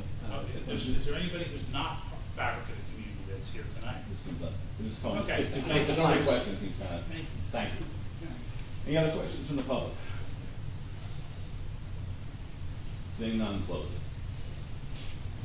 Thank you. I have no further witnesses. I will make a summation, but I know you have to open it to the public. Yes, it is. At this time, opening up to the public comment. Please step forward, your name, your address, and you need to be sworn in. My name is Please come up forward. Janice Melnick-Sackel. I live at 309 McCabe. I am the immediate neighbor to the east, and my husband and I would just like to say that we. Yeah, be sworn. Oh, I'm sorry. I have to swear you on, but your last name again? Janice Melnick-Sackel, S-A-C-K-E-L. If I go by both. Okay, yeah, thank you. Raise your right hand, please. Do you swear affirm to tell the truth, the whole truth, and nothing but the truth tonight? I do. Thank you. So my husband and I are here just to say that we are in full support of this request. She has been a wonderful neighbor. She maintains her property immaculately, truly cares for it, and we see no detriment to this in any way to us or the rest of our neighbors. Thank you. Thank you. Any others? Ms. Cohen? Sure. Thomas J. Cohen, 612 Third Avenue. Do you swear affirm to tell the truth, the whole truth, and nothing but the truth tonight? Yes, I do. Thomas J. Cohen, C-O-A-N. This is amazing to me that people with undersized lots want to come in and create these accessory structures. Okay? There's already a 4-bedroom house on the property. There's no negative limitations by any zoning. The property is already 70% lot coverage and I believe 41% building coverage. There's no economic hardship here. This is for the applicant. The ordinances don't take into account the people that live in the house, they take into account the land and the density. And the master plan says we have parking issues. The master plan says we're a very dense community. If you determine tonight that this is a better zoning alternative, then it's a better zoning alternative for everyone with an undersized lot. You will see more applications. As much as you're going to say, oh, each one is determined on its own merit, there'll be planners in here testifying, oh no, they got it over there. How can you deny me? You're arbitrary and capricious. Okay? We have a huge density problem in this town. We have a huge parking problem, but yet we get applications like this. And I don't blame the applicant. I blame the professionals. who tell them, oh, you should be able to do this, it's only Bradley Beach. We need to respect our community, respect the density, and the neighbors can speak for it, but there's other neighbors who are afraid to come out and speak. You know, I mean, we're already over dense, and it's a problem. This is not a garage apartment, this is a shed over an ensuite. So you're gonna get people say, hey, I got this shed, and I'd like to build a one-bedroom studio upstairs for my office. So it makes absolutely no sense.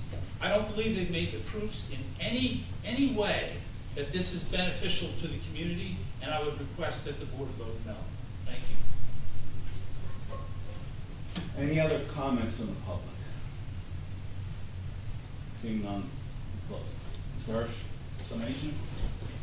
Thank you, Mr. Chairman. I appreciate the board's patience, the time they put in listening to the presentation. And, you know, the important and good questions that have been asked and issues raised by the board. So, as I indicated, and I will try to be brief because this has gone on quite a while, and I know there's other applicants. The thought process in presenting this initially was simply to avoid any additional building coverage variance or impervious coverage variance.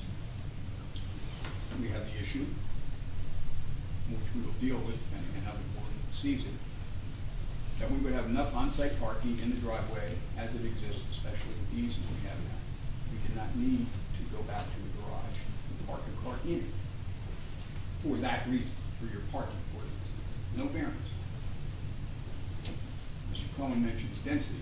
We're not increasing any density because it's not a garage apartment. It can't be rented. It won't be rented, and there'll be a deed restriction. So it doesn't create density.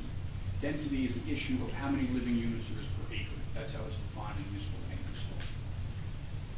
When we talk about a hardship related to size of a lot or the other issues with practical difficulty related to structure lawfully existing thereon, or can find both facts support that, it doesn't mean that the person gets a variance.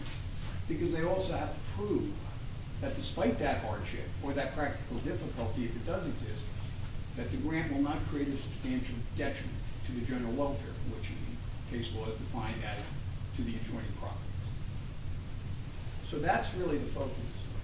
And obviously, other than one neighbor next door supporting the application, there are no other neighbors that show up to object to it. But that is not the criteria for the board either, whether 10 people show up to support it or 10 people show up to object to it. You still got to deal with the facts. You certainly can take whatever testimony you hear from other parties into account that live in the neighborhood. People who don't live in the neighborhood may have more general concerns. Clearly, it doesn't affect their property, which is the guideline for what a substantial detrimental impact is to the surrounding properties. There's been a lot of misstatements of what people think the zoning law is, but it's a twofold issue, as I said. Is there practical difficulty because the structure is lawfully existing on the lot? Is there hardship related to the size of the lot? And if there is, can you grant this without creating a substantial detriment? And you heard the testimony, what surrounds this? The properties are in close proximity. And the issue of, well, gee, when were they built? Or when were they approved is completely meaningless. The idea under all the case law, municipal land use law, is the impact on the character of the neighborhood. So that's why we take the neighborhood as it is, not because it was created 50 years ago, 20 years ago, they got 10 variances last year. That's not the issue. What is the character of the neighborhood? And how does the approval of the particular application that may be before you affect that character? So next to us is a garage apartment. There's no home directly behind us, I mean the home itself. So those setbacks are next to another garage apartment, a cottage that's almost on the property line. Almost all the structures violate the 5-yard setback for these other properties. It doesn't affect the character. The architect indicated everything is going to be fire rated because they must meet the fire code for proximity. So where are we really talking about, other than the general grandiose statements about the character of the community? How this affects the character of the neighborhood with what exists there. It's consistent with what exists there. there's no detriment to any of the neighbor's property by this one bedroom being added. So it's just an improvement to a property that any homeowner would be entitled to. This homeowner can't do it without getting some relief. And we think that relief can be granted, as I again say, without any substantial detriment to the surrounding properties. It doesn't increase density, it's not another living unit. So you don't have that situation. Off-street parking was mentioned. We have the off-street parking requirement. We're not creating more building coverage than what exists. And if we have to work out this lot coverage, whether it would be increased or not, or there can be some adjustment to what exists on the site in terms of pavers, we certainly can deal with that as any condition in a resolution and find out how to deal with that, or the board sees fit, say, we don't think you need to go back to the garage, and therefore we're not going to increase the coverage. You know, either way, naturally the applicant will work with you. All right. So, just very quickly, so you understand that Lang case, the significance of it in the Cox Treatise, it points out under section C1, the language speaks of extraordinary and exceptional situation uniquely affecting a specific piece of property, and they highlight this language, or the structures lawfully existing thereon. This language, in the 1985 amendment, recognized that hardship can be created not only by the physical characteristics of the land, size, topography, narrowness, etc., but by reason of the existence of structures already located located on it, which may create an exceptional situation sufficient to justify the variance.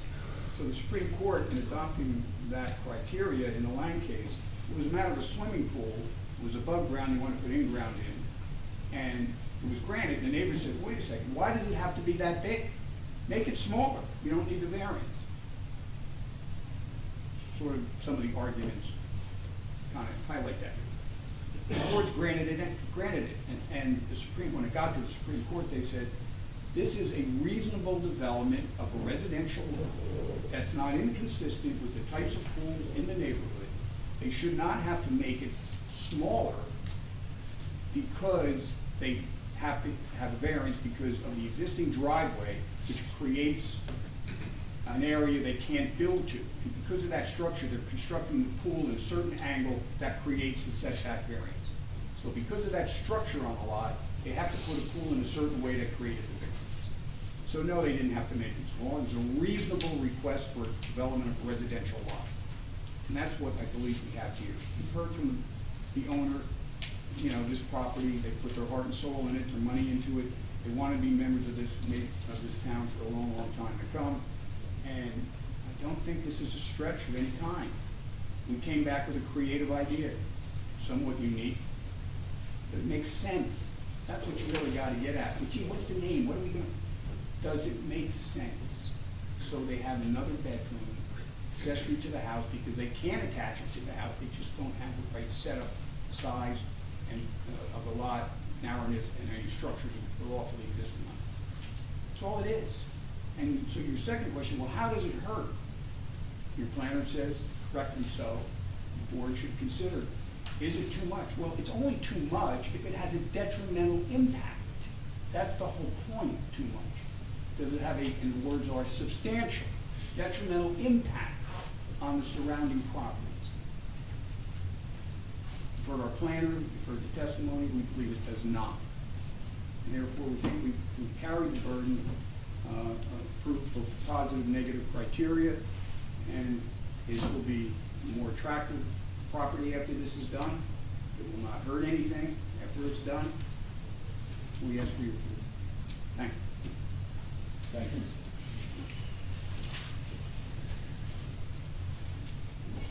Any discussion, final discussion? Now, my understanding is, Mr. Hirsch, that you will do the restriction on the kitchen. I'm sorry, your question. I was asking about the kitchen, that, in reference to the Yes. restriction. Oh, the restriction, yes. That was constantly being mentioned. Yes. And no rental. And no rental? Correct.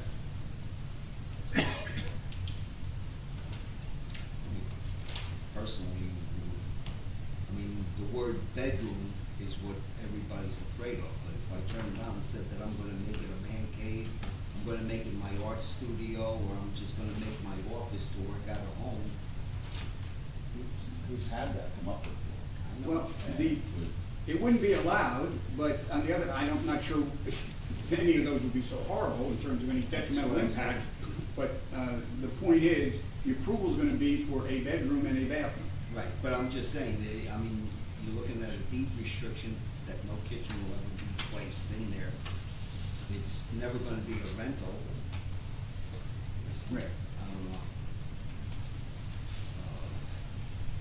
And that's why your ordinance has 5,000 square feet minimum size for a garage Right, apartment, right. because of all the complications that come with a true garage apartment, which we don't have. And it is only a one-car garage, but yet you do have enough parking space on the property for Yes. 3 cars.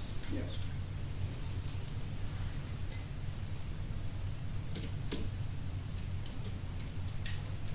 And the easement goes with the land also. Easement runs with the land, yes.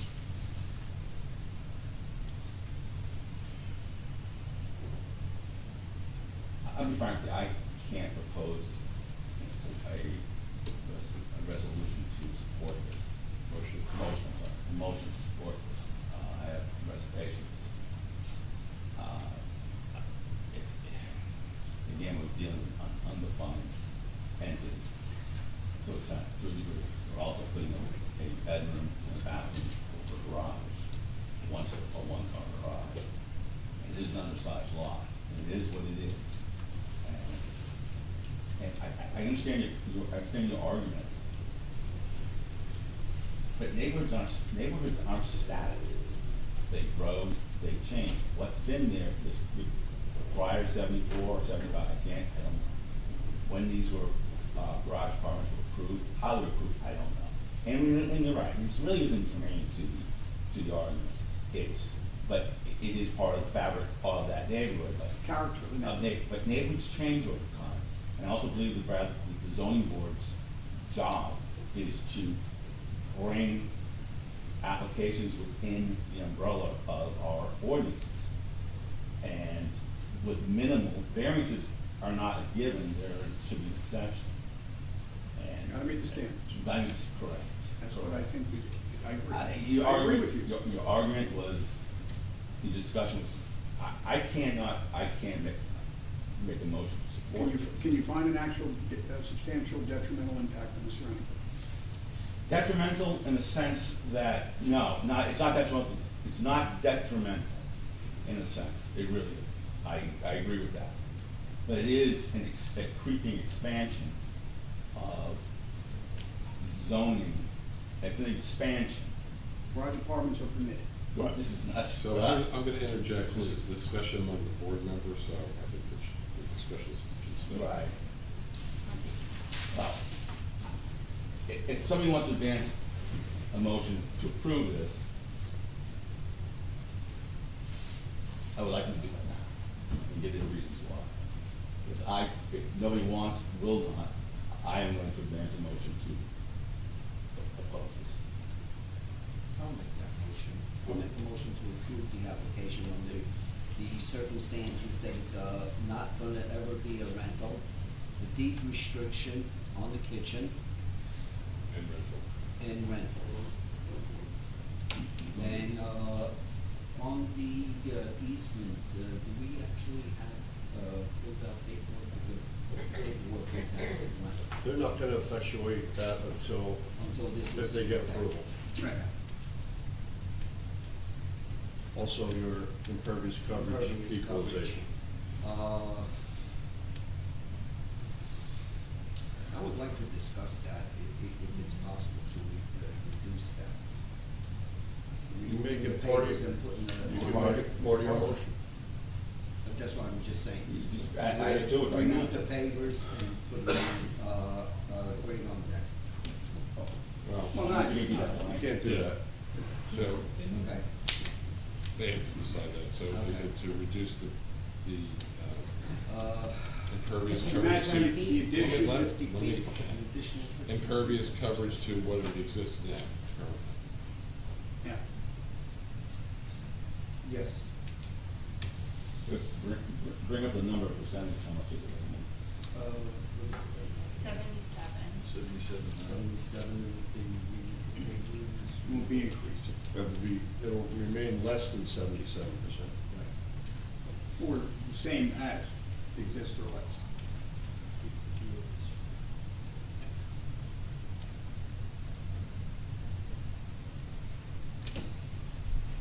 Do I have a second? Is your motion? Motion is based on this. Need a second? I'll second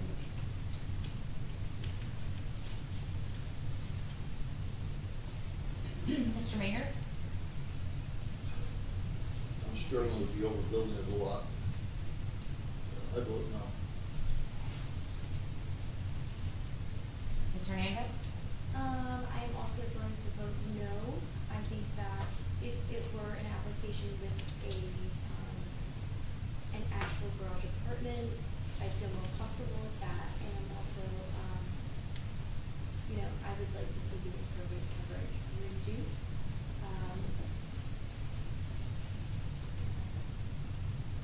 Mayor Fox? I'm gonna vote yes. I don't think it has any harm to, it's a reasonable improvement. It is quirky, but I don't think detrimental. I know we struggle with the label and the name, but I think that's our issue that we've got to resolve as a community, as a board. The deed restrictions, I think, are what kind of would mean the positive. And when I try to do this when it's complete, I think it's positive. So to the individual and to the neighborhood. So I would do this. Yeah. Mr. Shaw? As stated, I like the fact that the deed restrictions on no kitchen, it's never gonna be a rental property, and the applicant was told to come up with a better solution idea, which the applicant did by trying to get a easement so that she can use the driveway and get 3 cars off the street into the parking lot, into the lot. So for that reason, I'm voting yes. And Ms. Burnett? I too am voting yes, basically for what Mr. Schultz said as well. I think we threw the glove and said, hey, come up with a good idea, and they came up with a good idea. So I think in all fairness, we should stick to our word. And Chair Mayor? I vote no, for prior reasons. I believe, I do not like the fact of adding a bedroom over a garage in a backyard like this. It's a creep of our zoning ordinances. The lot is what it is, and any more of these lots, expansion, and each one's alone. So we gotta be careful where we're going, and if there's an issue with the ordinances, I'll throw this out. If this type of development is what the town wants, it needs to go by. So the vote is 3-3. The motion failed, the application denied. Thank you again for your time and patience. See you later.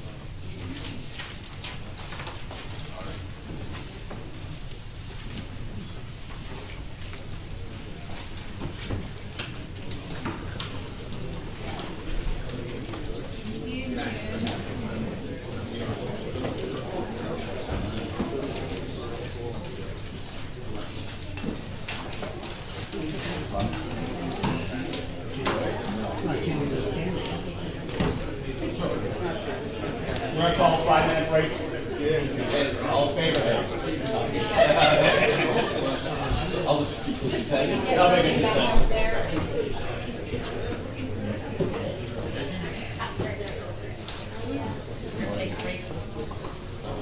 Thank God. I saw it. You never know. I don't want to say no because something seems to No, I know. They weren't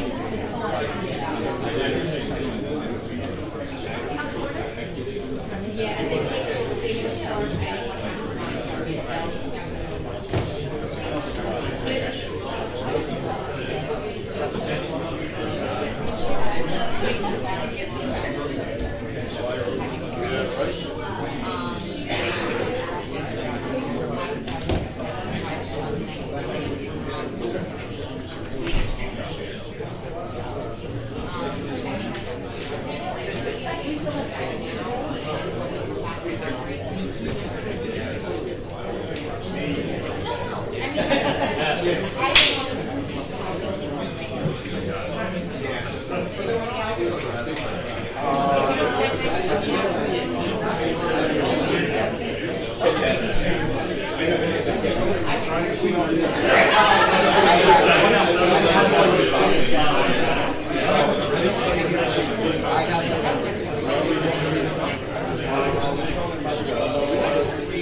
It's an old computer from like 30 years ago. I find it's not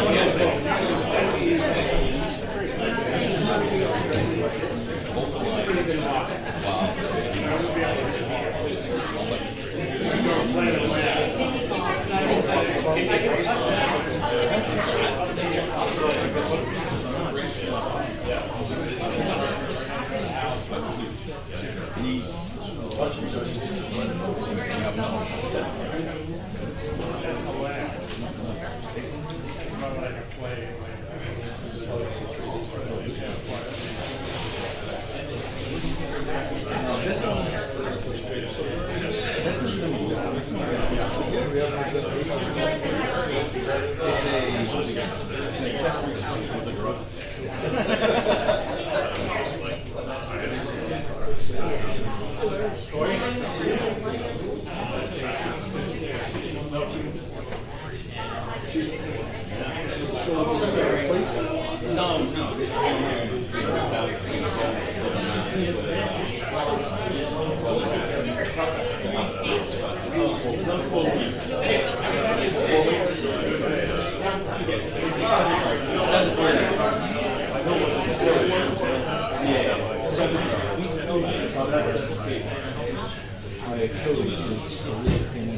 Oh, that's all that.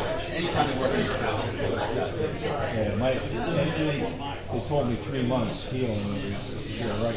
I have no idea where I'm going to be with this. Start swimming.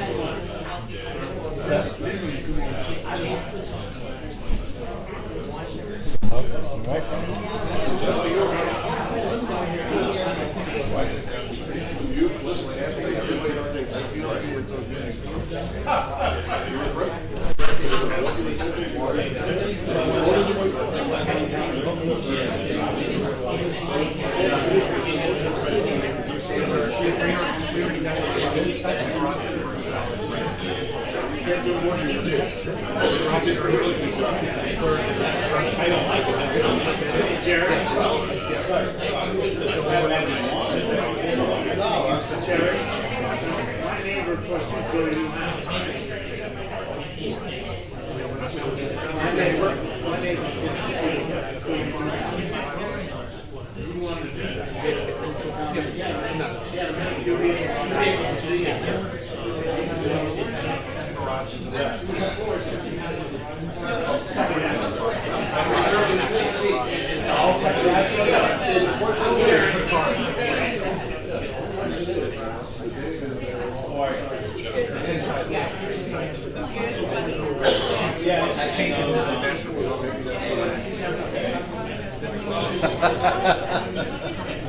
It costs me a lot of money.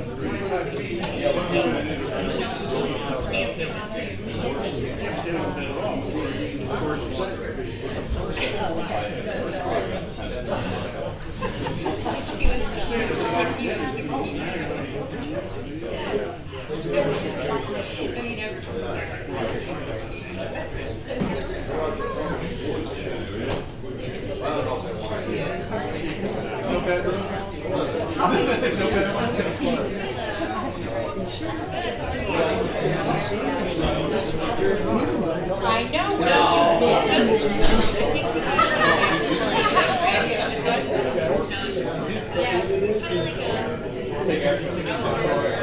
hard to make the application labeled as possible, right?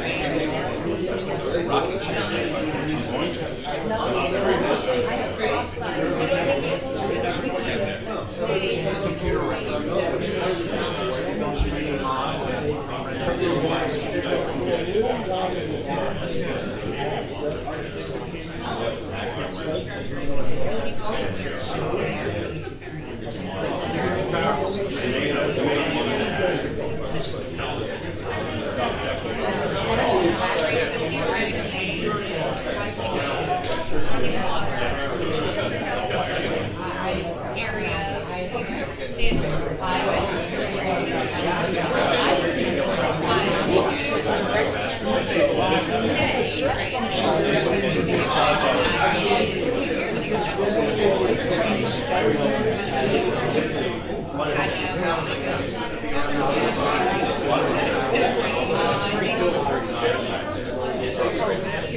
Let's call the meeting back to order, please. We'll talk later.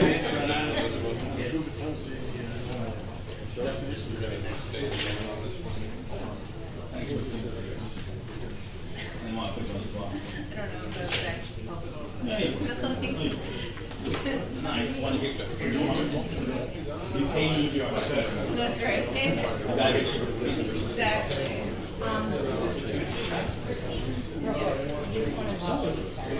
So we were just talking about that. They need to provide, so in their application, it was labeled as like a bar area, which it could be a second person use, which like zoning officer law, but hearing from them, one of the things they should put on the record to begin with, it's really just like, it's really just like a nice barbecue area. So it's an accessory use, it's not a use area. So Mark wanted to figure that out. Okay, so I'm doing everything. Before we decide if you're the applicant. Okay, thank you.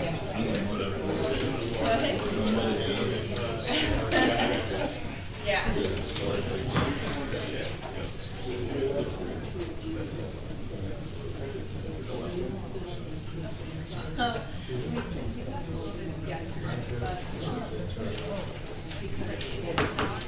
Wayne? Mr. Wayne, you are. Okay, I'm just gonna take roll real quick. Okay. Mayor Fox? Here. Mr. Hernandez? Here. Chair Mayor? Here. Mr. Maynard? Here. Mr. Shook? Here. Mr. Rosenberg? Here. And Ms. Brunel? Here. Good evening. Been a long evening already. It's just beginning. It's only beginning. It's only beginning. All right, my name is Michael Wayne, I'm an attorney across the street, Green Drive Beach. I'm pleased to represent Abby Jordan, who's the owner of 302 Second Avenue. Yeah, there's, yeah, I mean, keep going. Mr. Wayne is very low. 302 Second Avenue, which is block 68, lot 9. Currently, they're building a new single-family residence requiring no variances. And they decided that they wish to put in a pool with amenities and a barbecue area in the rear yard. They constructed a detached garage, only one parking bay in the garage, and seeking to put a patio on the west side of the garage, which is roofed for shade from the sun. We have what's been noted as a use variance, and we take exception to that. So it's our intention to deal with the use variance first, because if there's no use variance, then the mayor can participate in the application. We take the... So who's testifying? Justin, that's the, And anybody else, let's just swear. oh, yes. We got Richard Kartoski, Richard Nagat, Michael Wynn Tile, and Justin Ossie. Could be the trust. Go up, come up, please.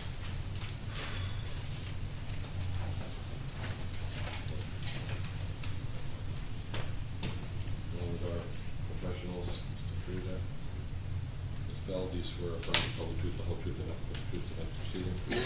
I do. We'll call Justin Osceola.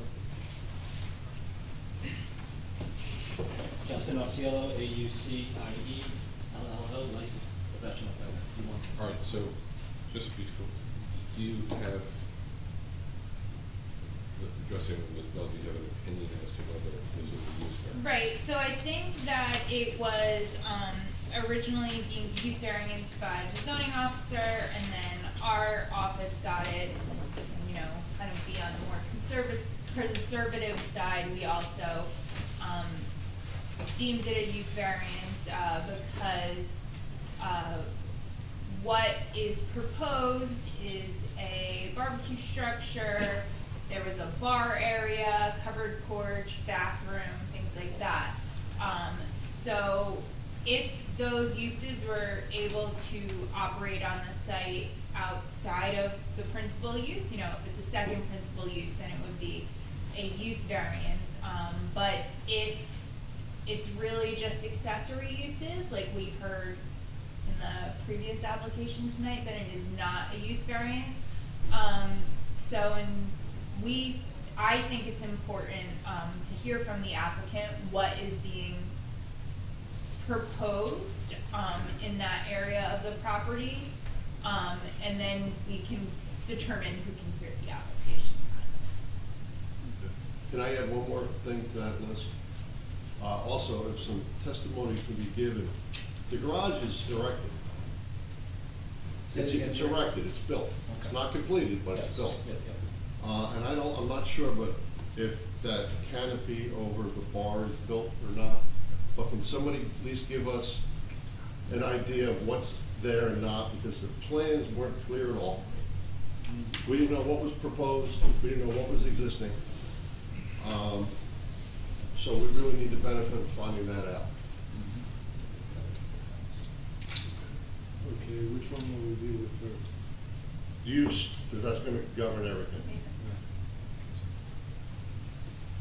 Your name, please, Justin Osceola, A-U-C-I-E-L-L-O, and your occupation. a licensed planner, professional planner in the state of New Jersey. By whom were you employed? Department Consulting Group, and Have you been approved to testify as a witness? yes, here and many other, state.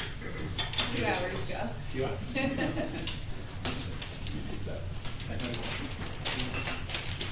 You had the opportunity to hear the professional planner, Ms. Bell, from the township, is that correct? Yes. And you recognize that they originally issued a report that claimed this to be a requirement for a use variance. Correct. Can you address that issue for us, please? Sure, so, I think just for the purpose of the record, I'm referring to the Avakian report of March 31st of this year. On page 2, number 3, variances and waivers. It states that a use variance is required for accessory use. That's a typo. That's right. Right. So I think what's here is an accessory use of the lot, not a principal use of the lot. There are not two principal uses that are proposed. As Mr. Frieda had said, the house is currently under construction, and the garage is currently under construction. They're both incomplete, but they are under construction. The structure in the rear, which is a garage, and there are certain improvements that you'll hear tonight that are proposed to that garage. That is not a principal structure; it's accessory. So, since it is accessory, any relief, in my opinion, as a professional planner, in my understanding of the municipal land use law, the zoning ordinance, what would be required is bulk relief, not use variance relief, which would be a D1 versus a C variance. Does that clarify? Yes, and I would agree with Mr. Osceola, if it's not a second principal use, if it's just a permitted use, that's not, if it's just a accessory use that is not permitted in the zone, it is a C variance, not a D variance. What triggered this, the bar, terminology bar area? Yeah, so when, I think the zoning officer and then my office was originally looking at the plan, you know, was kind of weighing whether you could have like this sweet bar, you know, cool outdoor lounge area, right, without the house, or if you needed the house to go with. So one thing to that, what's proposed is not a bar. It's not a bar that's proposed. It's just a you know, outdoor barbecue area, Right. which is permitted, you know, under the zone as accessory. So it's not going to be a. They're contingent upon each other, both the house and this exist. Right. They're not separated. They can't. Yeah. So the accessory use cannot function alone. It relies on the house. Right, you're not gonna just build a barbecue and not lose money. So that makes a use variance. So, does the board need to hear any other planning testimony regarding that issue? I'm not hearing a yes there, so based on the testimony that's presented by Mr. Osceola, agreed to by our professional, Ms. Bell, I don't think we're dealing with the use variance issue. I think we proceed with the application. They have to make their case regarding whatever bulk variance relief is required, and Mayor Fox can remain to hear the case. Great. Sounds so thrilled.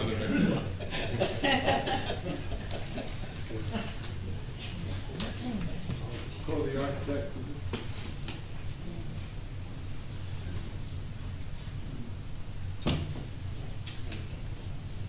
Your name for the record, please. It's Richard Tokarski with the firm of Tokarski Millman Architects in New Jersey. And are you licensed in the state of New Jersey? Yes, I'm a licensed architect in the state of New Jersey, 1992 graduate of NJIT, and a licensed architect since 1996. Have you testified before boards in the past? I've testified before multiple boards throughout the state of New Jersey. So when you are.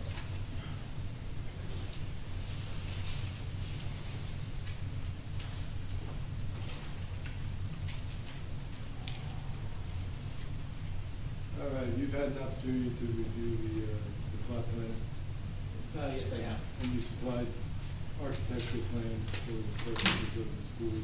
Correct. Can you give us an overall Sure. sketch of what's involved? Sure. Up on the screen, you'll see the floor plan and 4 exterior elevations. So just so we can overview of the project, we designed the house and the garage, which are currently under construction. So there is a. Did they require any variance? It doesn't work. It doesn't work.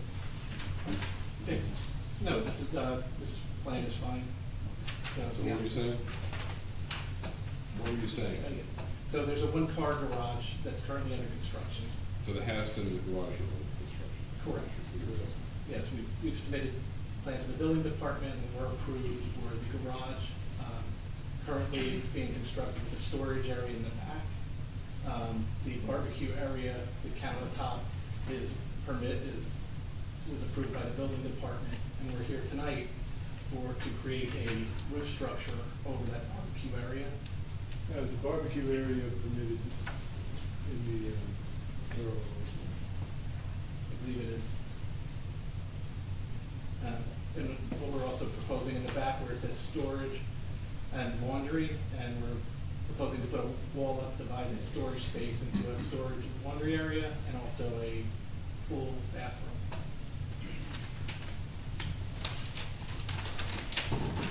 Do you have a rendering of the project? Yes, you could advance to the next slide.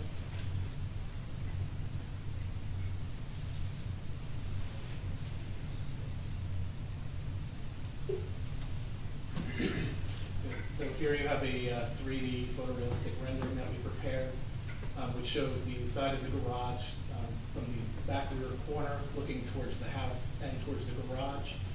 You can see the barbecue area with the proposed roof, which is tied in with the garage construction. It matches the garage in terms of the material. It's an open structure. There's no walls. There's two wood columns that support the structure. And the door going into the storage laundry area. The storage laundry area, that includes what? It's an area for storage for towels for the pool, and we're proposing to put a stackable washer and dryer in there to take care of pool towels. And is there a bathroom in there? Yes, going through that area into a bathroom which has a toilet, a sink, and a shower. And it's basically using, when people recreate at the pool, instead of tramping through the house and making a mess throughout the house, they can utilize this bathroom. So can you explain the architectural plan of the barbecue? This is a L-shaped countertop there, which has a sink, ice maker, an area for trash refuse underneath, and an under-counter refrigerator. And then next to it, there's an open area for sitting, which will be utilized. When you're sitting at the pool, for some shaded area, or perhaps to have to sit down in a chair, have a drink, or would like to eat. The laundry area, will that just be for, like pool towels? Is there a separate laundry in the house? Yes. Or- Yeah, the main house has a laundry area. This is really just for taking care of, pool towels.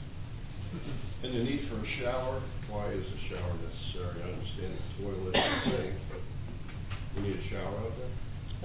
Before going into the pool, it's an area, a place for people to rinse off before they go into the pool, or after they come out of the pool, they're wet, instead of going into the house, they can go into there, shower.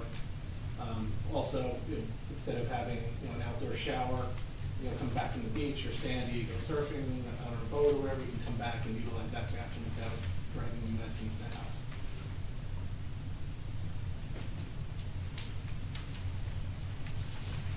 So that's the extent of your testimony? I'd like to kind of go over a little bit of a summary. I'd like you to. Okay. So we were hired by our client to design a new home for them in Bradley Beach. This is going to be their full-time residence. They're residents of Bradley Beach currently since 2017, and this is going to be a full-time residence, not a rental. As such, the rear yard outdoor amenities are an important part of their life here at the shore. It was the need for relaxation and entertainment space adjacent to the pool that led us to a design solution for a covered outdoor barbecue area on the pool side of the garage. This area includes the counter for serving food, beverages, and under-counter refrigerator, ice maker, sink, and pull-out trash bin, which we've been over on the plan. In support of the pool, we're also seeking some relief to allow for a bathroom and laundry area and storage area at the rear of the garage. This zone does allow for an apartment above the garage. If this was an apartment, it would also have, likely a bathroom and a laundry area, so I don't think the uses are out of character for what would be associated with that kind of structure. And my client, they have no need for an apartment, and is not interested in having any kind of rental, so we're not proposing anything like that. We feel like the use of these spaces is not out of character of what is allowed in the zone, and it does really add to the functionality and the outdoor space in an aesthetic pleasing way, without any detriment to the neighborhood or character of the neighborhood. That's the extent of the testimony? Yes, sir. Open to the board. I have one question, Ms. Strangley. So one car garage with amenities to the side and back. It seems funny that the garage is built, and now this is gonna be added on. I'm not saying good or bad, just saying it's gonna be added on. Because by all rights, it would be a 10 by 10 accessory structure, which wouldn't accommodate this. It's just odd. What is this? It's not a garage. Is it a bathhouse? No, it's a garage. I mean, they're allowed to have a garage. That's true. What was confusing I think that the zoning officer kicked it here because you're not allowed to have a cover over the patio. Right. Right, that's the technical issue. And then there was confusion about the use, and then, you know, looking at the engineer's plan, it shows proposed, everything's proposed, and we're like, well, what's coming and what's not coming? Nothing was, we had a kind of a hard time trying to figure out what was there and what wasn't there. Drove by the site, tried to see what we could see. But, like, the pool doesn't exist, right? Did somebody tell me that? Not yet. Okay. The garage exists, but the covered patio does not. Correct. Okay. The house exists, and it's in the process of being constructed. Correct. With everything that's on here, with the covered porch, the raised deck and back, everything's covered. There's no And that was all, no variances needed for that for construction. Correct. So they moved ahead through our building department to build what's there. They have not built that cover over the patio yet, and that's why they're here. Does the bathroom currently exist in the garage? Okay. So I think they So- should variance for that also. Right, so the variance for that and the laundry in the back and the variance for the covered patio are the two issues, I believe, that we're here for tonight. What's the setback issue? Setback in the rear. In the rear. And the rear setback. The patio's in the setback. So there's three. I stand corrected. Where is that, I'm just trying to see where does that impact on the site plan? Where is that? Probably where the grass area is. Here. Because the lot is at an angle in the back. Right, I don't know what that distance is off the top of my head. You got any- Yeah, the garage any- would allow, garage could be up to 5 feet from your property, Well, 5 feet, yes. the garage. What's the patio? Patio's supposed to be 25. Right. Right. And they are, It looks like 16 on the 17 and a plan. half now. 17.2. I guess my initial comment, Jared, would maybe clear it up, is have the applicant come in and show the one-car garage with a roof structure, a bathroom, and laundry in the back. What would you said from what they said for construction? What is this? It's not, it's a garage, but it's not. It's a party area, but it's not. It's a bathroom, but it is, and it's laundry in it. So it's kind of mismatched a lot of things. I don't know how you begin back to definitions. And since the pool's gonna be there, in normal nomenclature, people call that a pool house. Valley Beach doesn't have any ordinances to that. I mean, I would call it a garage. You have a driveway from the road, goes Yeah. all the way back to the structure. It's like Structure's big enough for a car to pull into a it. garage slash pool house or cabana. I mean, you What know, page is that in? I think that's part of what we're here for tonight, Right. is the, you know, this whole thing with the patio, and then the laundry and the bathroom in the back. Was the laundry and the bathroom in the original plan, the garage or not? No, it was, the back of the garage was. So then where, at that point, where you put your generator, forget the pool equipment. It's in back. Now, is that set in the Yeah. original plan? Yeah, that was in the permitted building department plans that went in, Where was it put? where it's indicated on the So, garage. you knew, so there was a space between the end of the garage and the laundry room and then a generator? That was, between the end of, end of the garage. So the garage is constructed with the storage area, we're not increasing the size or enclosure of the garage, it's already being So that's constructed. the full one, That's permitted. original permit for the garage. So the storage area currently exists, but there's no bathroom inside of it. Correct. Okay, so that's the original plan. Yes. Yep. So we're gonna You're dig. not allowed to have a bathroom in the garage. On the first floor. On the first floor. We're gonna dig up that concrete inside the garage, the sewer in. I'm not sure if you actually poured the slab in or not, but the foundation was in. Did anybody here know that? Just curious. It's not board. Excuse me. Concrete. Please, Okay, it's not poured. Okay, thanks. The generator, you bring up a good point. Where's, the generator references the backyard side, rear setback. It's behind the garage. But is it clear, is it far enough away from the property line not to impact neighbors? What is that? Is, Those things are a pain in the neck. noise factors. Hopefully they don't run too often. They run once a week anyway, I think. And then they're paying. Yeah, they do. But how far is that equipment from your back home? I'm gonna leave that to, Mr. Antelli, the civil engineer, he's also here, will provide testimony to the. I see you guys 6 feet. We'll make The sure slab, Gary when is that agrees with it and- end to the back line? Agrees with it. Yeah. You say it's okay, it's okay. I mean, we should talk about it more when the engineer gives testimony. Okay. Right. In the future, I mean, this is so much crammed into a little spot. You guys gotta give us an opportunity to review this. It would have been helpful if it were a little bit bigger and labeled correctly. So. The biggest problem here is that he doesn't cover the patio cover.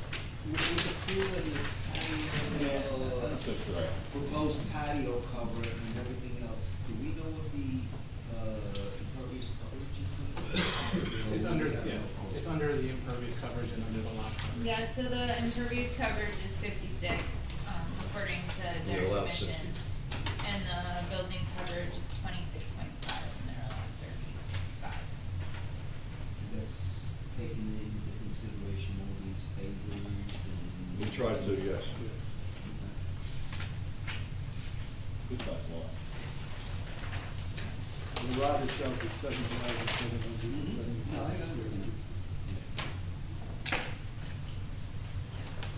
We don't see many oversized. No.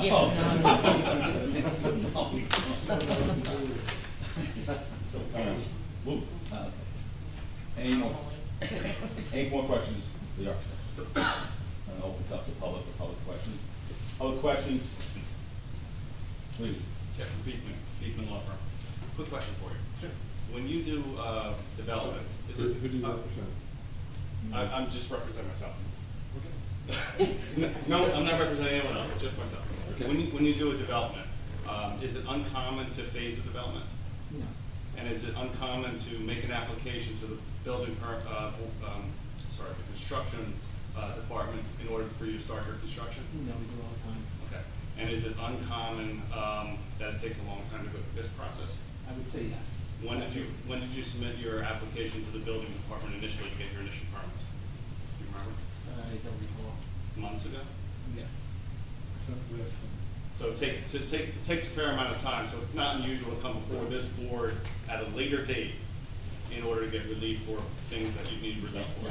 Correct? We want to set it on the Google Path. However, plans that adequately show that. You're absolutely right, Mr. Brady. Thank you. Any other questions from the public? Mr. Cohen?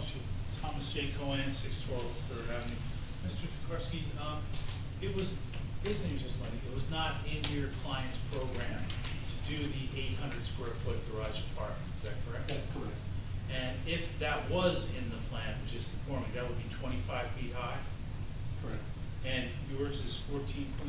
Yes. Great, thank you, sir. Any other questions? Seeing none, close it.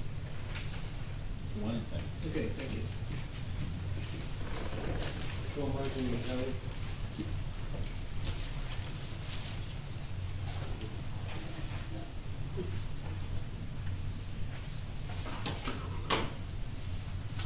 Your name for the record, please. Michael Antilli? Please spell your last name. I-N-T-I-L-E. And by whom are you employed? Crest Engineering Associates. In what capacity?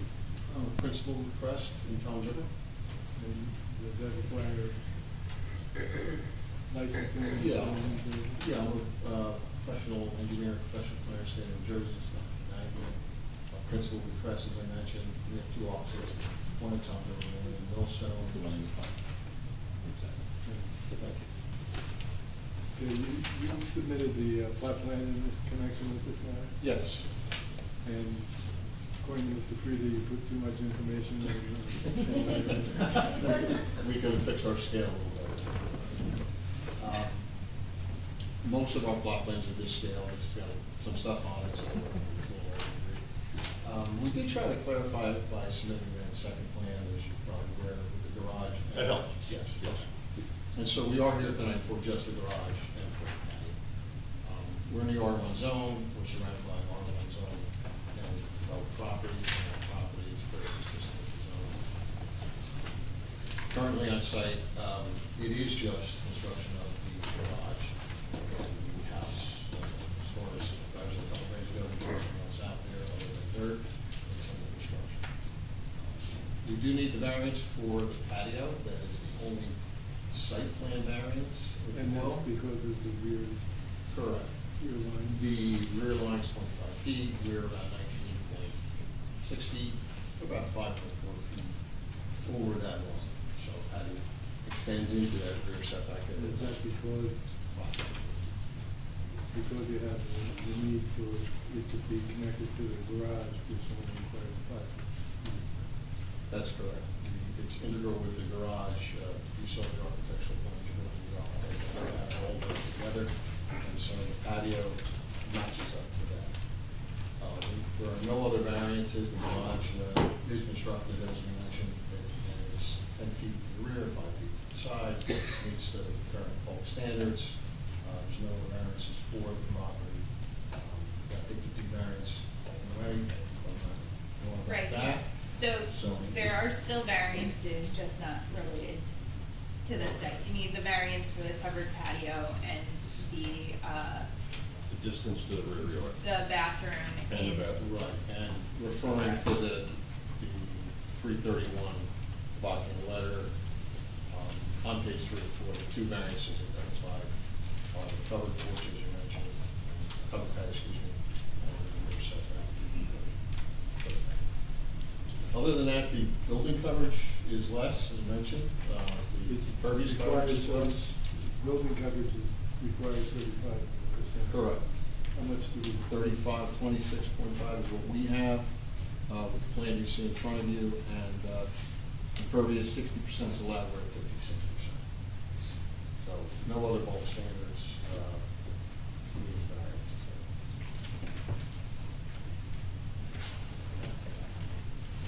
Open it to the board. Any questions on the board? No, just so you guys, if I could just jump in. Everything stays correct.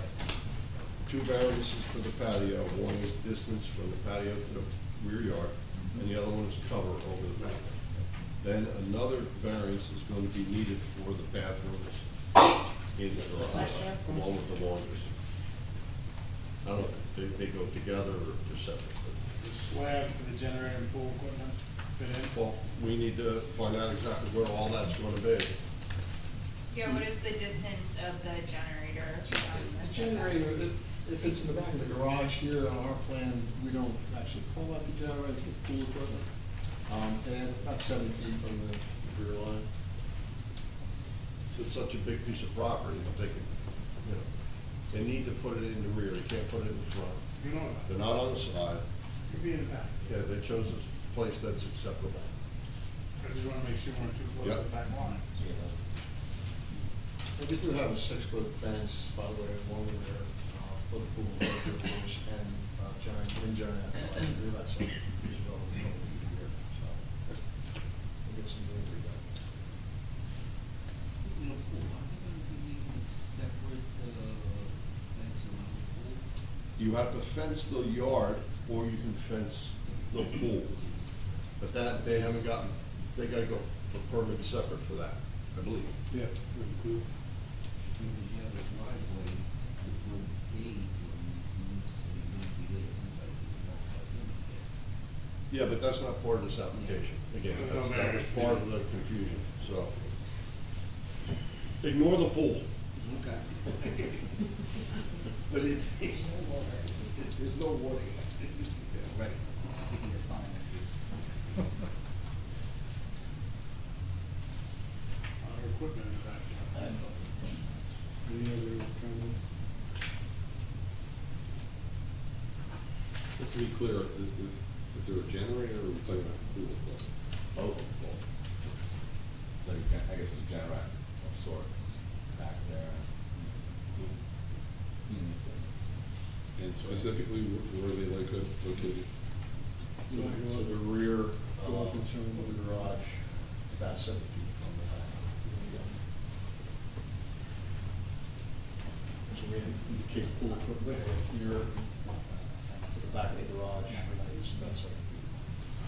feet from the property line. Thank you. Thank you. Can you address the height of the overhang as? I think the garage is 14.3, and the gable comes off perpendicular to that. And at the end of it will be 9 feet.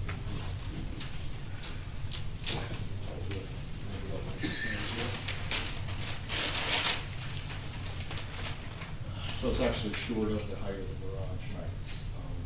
It projects out. Right, projects out to the extent of, 8 feet. Okay. Follows your slightly. Any more questions from the board? Open this portion of the application up to the public questions. Why don't you stand there all that? Thomas J. Cohen, 612 Third Avenue. Mr. Antilli, I was wondering, this house has underground recharge for all the storm drains? That's correct. Drains? Yes.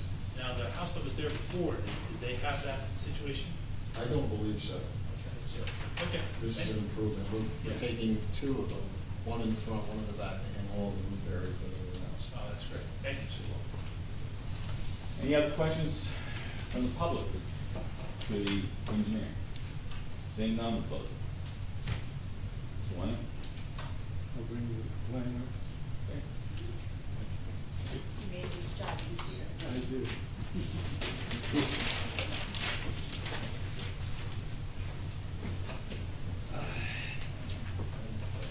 So Osceola has been properly Sworn in and qualified, so. All right, so there is no use variance. No use variance. So we're talking what type of bulk variance? Yes. Could you give us the negative and positive? Sure. So as stated this evening when we're hearing, there are 3 bulk variances to relate to the patio itself. One for the setback, 25 feet is required, and 19.6 is proposed to the rear, a difference of 5.4 feet, and also the cover from the garage over to the patio itself. So those are 2 for the patio, and then there's 1 for the bathroom in the garage. You heard a lot of testimony about the architecture. You heard a lot of testimony about the site design. I think as stated earlier, the garage could be 25 feet. 14.3 feet is proposed. The garage could have a dwelling on the 2nd story. A dwelling is not proposed, and of course that dwelling, if there were a dwelling on this property, then of course would have a bathroom and it would have a kitchen. So bathroom is proposed. I think a bathroom is appropriate in the context of the layout of the site. I think having a bathroom outside, as we all know, living at the beach, it's nice to have that, so you don't have to track inside if you have a pool, or I think even worse, coming back from the beach and getting sand all in the house. I think that's another reason for the shower, even though there's not a variance required for that. I think bathroom and the shower kind of go hand in hand. I would say that there's an improvement, obviously, from the past condition to the proposed condition with the underground recharge. I think that's another benefit. And again, this is a space that's going to be utilized for enjoyment of the backyard and the pool and the barbecue area. There's another reason for the overhang. Summer storms and sun. In good and bad weather, it's nice to have shade, especially when you're working. If you're going to be doing something outside in the entertaining space there. So certainly, I think the positive criteria, multi-purposes of zoning are advanced here. There's sufficient space and appropriate location. Obviously, it's a permitted use, which proposed. There's not a use variance involved. The visual environment is desirable. That's I, and the previous one, sufficient space was G. On the purposes of zoning, I don't need to reiterate what the architect had said. Certainly, multiple benefits involved in this application. As for the negative criteria, no substantial detriment to the public good. The one thing that I'd like to say, the plans do show for the patio area, even though we do require the variance, there is a fence and there's landscaping back there as well, so that would help to mitigate any issue. I don't see any issue at all with that overhang. I think that is a benefit. And I think, aesthetically, it's consistent, the overall character of the area, and obviously no issue, in my opinion, for the bathroom. Lastly, the second prong of the negative criteria, no impairment to the zone plan and zone ordinance. The uses are all permitted in the zone. There's not a use variance involved. And again, I think this is an overall benefit to the community. That concludes my testimony. Any questions? Comments? Open this portion of the application up to the public for public questions. No one yet? And seeing none, nice. Almost made it. Almost. That is the application. That's it. Any further comments on the board? I do have one question about the cover of the patio and the barbecue and the fire code. Is that permitted in Brother Beach to have a barbecue under? But the barbecue, I don't believe is under the top. No, you Barbecue is can off see the the side. picture of the girls on the outside. Oh, okay, because on the plan, it looks like it is. Well, that would be the pad. Which one is that? Yeah, this I think is just the concrete pad. Oh, okay. No, I can see where it Yeah. is a little confusing. But if you go back to the rendering outside. Yes. Any other questions? Make a motion to approve the application. You did comment for the- Oh, I apologize, sorry. Oh, I skipped my hand. Opens up portion of the application up to the public for public comment.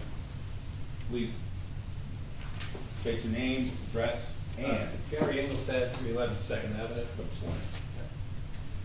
You swear from the whole truth, and nothing but the truth, so proceed. I do. The 300 block of Second Avenue is a very tight block in the sense of the people on that block look out for each other. When there's a snowstorm, we're all out there with our snow blowers. We take care of each other's trash. We have block parties. So we're very protective of that block.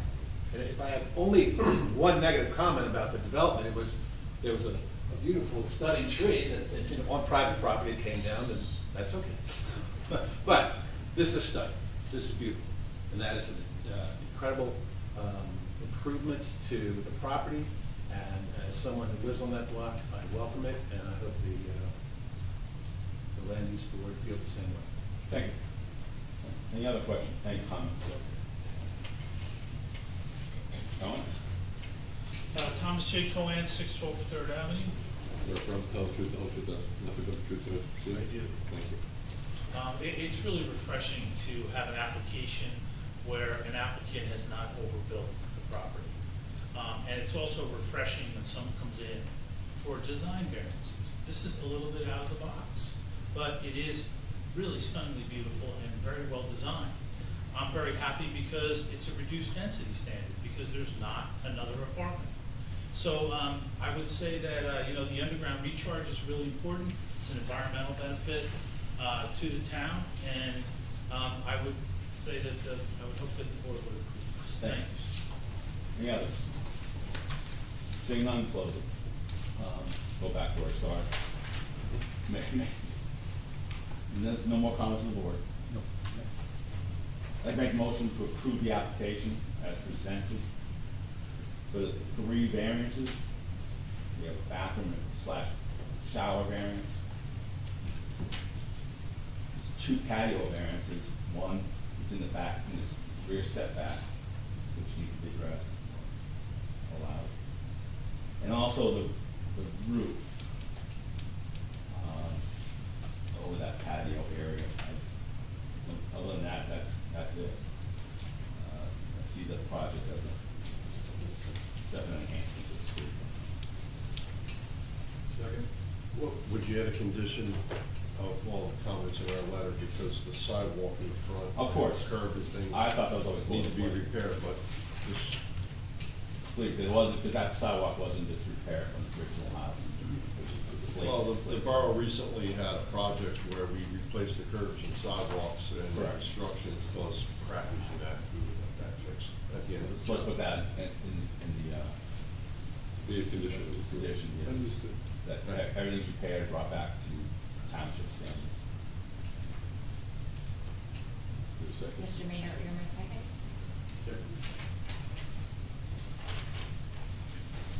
Mr. Maynard? Don't see any negative impact on the neighborhood, beautiful project, I vote yes. Ms. Hernandez? Yes, I agree, it is a beautiful house. Mayor Fox? I vote yes, I echo the comments that were just made. Mr. Sharp? I'm gonna vote yes, it's, huge improvements, not gonna impact the neighborhood. Ms. Burdette? I vote yes, I think the neighborhoods are gonna be invited to the pool party. Mr. Rosenberg? I also vote yes, it's very positive for the borough and the neighborhood. And Chair Mayor? I also vote yes. And I also back up Mr. Cohen's comment about the fact there's not a garage apartment on the property. It's less density, it's a beautiful project. It replaces what an older home stock that was here before. It's gonna be a great addition for us. Congratulations. Thank you. Thank you, everyone.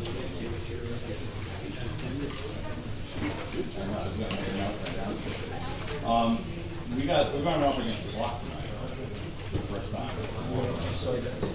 We're going to run up against the clock. We can start an application, we're not going to go here. Excuse me. Please. I'd like to make an announcement to the public. We have 2 applications left. As stated when I started the meeting, 9:30 is the last time we start a new application. So of the 2, we're going to take one, and I think we're going to need to discuss the continuance for the 4th application, because we're not going to go past 10 o'clock here. And that's the Reese residence. I don't know who's here for the Reese. The applicants, please come forward. Sure. Sorry if there's a short notice, but everything's gone a little longer than expected. We're going to have to continue. So I can tell you, this application is it's going to go past the 15 minutes. So it's going to push us close to 10, and we're not going to have another application. So I don't know what your schedule is. We can put this on, no, I already have people that were carried to May. One is simple, it's a request for an extension of time. The other one, I still haven't received the revised plans for it yet. And the other one might be rather quick because it's for interpretation. And it may not meet the variance rate, so. Can't stick them here.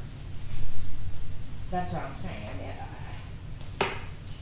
I say, I'll leave it up to you. You heard what. do you wanna take a chance for May, or do you wanna just settle for June and I can put you on first in June? No, I'll take a chance. Take a chance for May?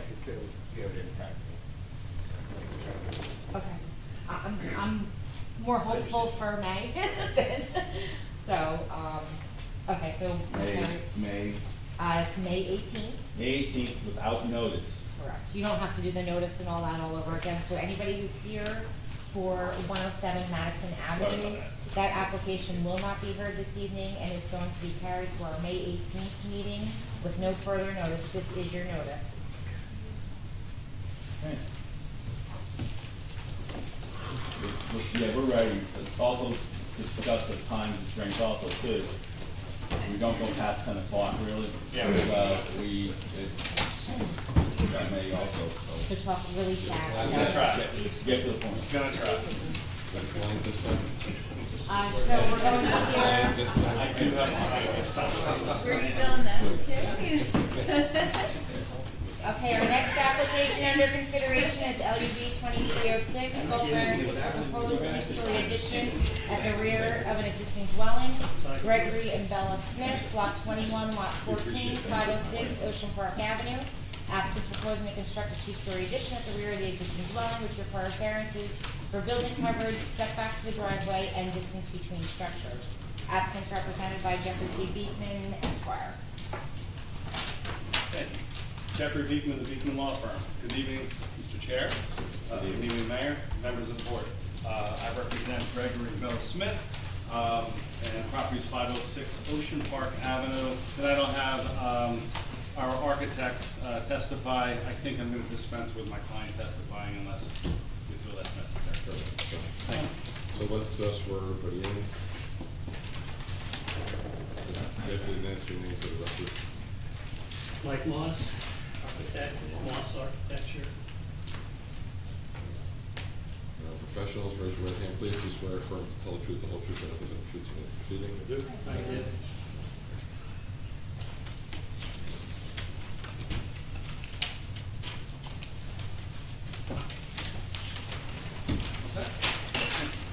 Mr. Moss, you were hired by Gregory Bell Smith to prepare plans for an addition to the rear of their single-family home? Yes, I was. And the plans are what was submitted by your office with the latest revision date of February 14, 2023. Is that correct? This is correct. And when preparing those plans, we have a single-family home. Is that correct? Single-family home. And your Current use? And you're proposing an addition and maintaining that single-family home? Yes, we are. And the lot size is 33.33 feet wide by 100 feet deep? Yes. So approximately 3,332 square feet. 33. And where what's being proposed will meet all of the setback requirements. Is that correct? What's being proposed, yes, the addition meets all setback And what's conditions. I'm sorry. And what's being proposed will also meet all of the height as well as storage requirements, correct? Yes, the 30-foot height limit on the underside lot. And the variances that are needed, if you can just explain what those variances are according to what you put in the zoning table on the plans? All right, the variance, we are asking for building coverage with the added addition. We're looking to exceed the building coverage by roughly 5% to 40.7% on building coverage. Because of the setback of the house, the existing house, and the addition is only 8.5 feet on the east side. That doesn't allow us a 3-foot buffer and an 8-foot driveway. That would require 11 feet, so we're looking for variance to maintain driveway to the rear yard garage. So before you go on that real quick, so right now there is an existing driveway, correct? There is an existing driveway. We would be replacing it. And replacing it basically in kind? In kind. Okay. Just with different, it looks like you're proposing pavers. with Much some other nicer, surface. yeah. It'll be a hard surface all the way to the rear of the addition? We'll be going to the rear of the addition, and then we're proposing to runners or ribbons to the garage door itself. Thank you. If you And the ribbon is to cut down on the impervious coverage and coverage. And there's one additional variance? One additional variance is the 20-foot requirement from principal building to accessory structure with the addition proposed. We are asking for relief from 20 feet. We're proposing 17.4, I believe. And with what's being proposed, you're keeping the impervious coverage under the 60% maximum, is that correct? Yes. All right, can you review your architectural plans? Okay. The proposed addition, we're dealing with a deceptively small structure, principal structure of, I think it's 532 square feet, existing habitable area. It's deceivingly small, and client's proposing to add on a rear addition with family room, rearranging, reconfiguring the kitchen dining area, and adding a powder room with the addition, and proposing 2 condensers underneath the second floor above in the setback next to the driveway. Can we just clarify that? That's not a variance, correct? No. When you say in the No, setback? but that's part of the. Within the allowable yard envelope, it's Correct. allowed. Thanks. Yes. All right. The upper level addition is master suite proposed over the top of the lower level, and reconfiguring the existing bedrooms. There are 3 existing bedrooms, and there will be 3 new proposed bedrooms. So we're not increasing any density of bedrooms.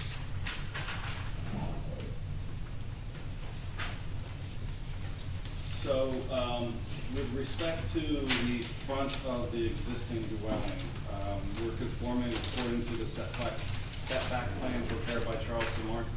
Yes. Excuse me, Charles Samart, we submitted with the application? We could actually go a little bit forward. We could expand to the front to the average setback. Which is But, approximately how much? I think we were 8 feet.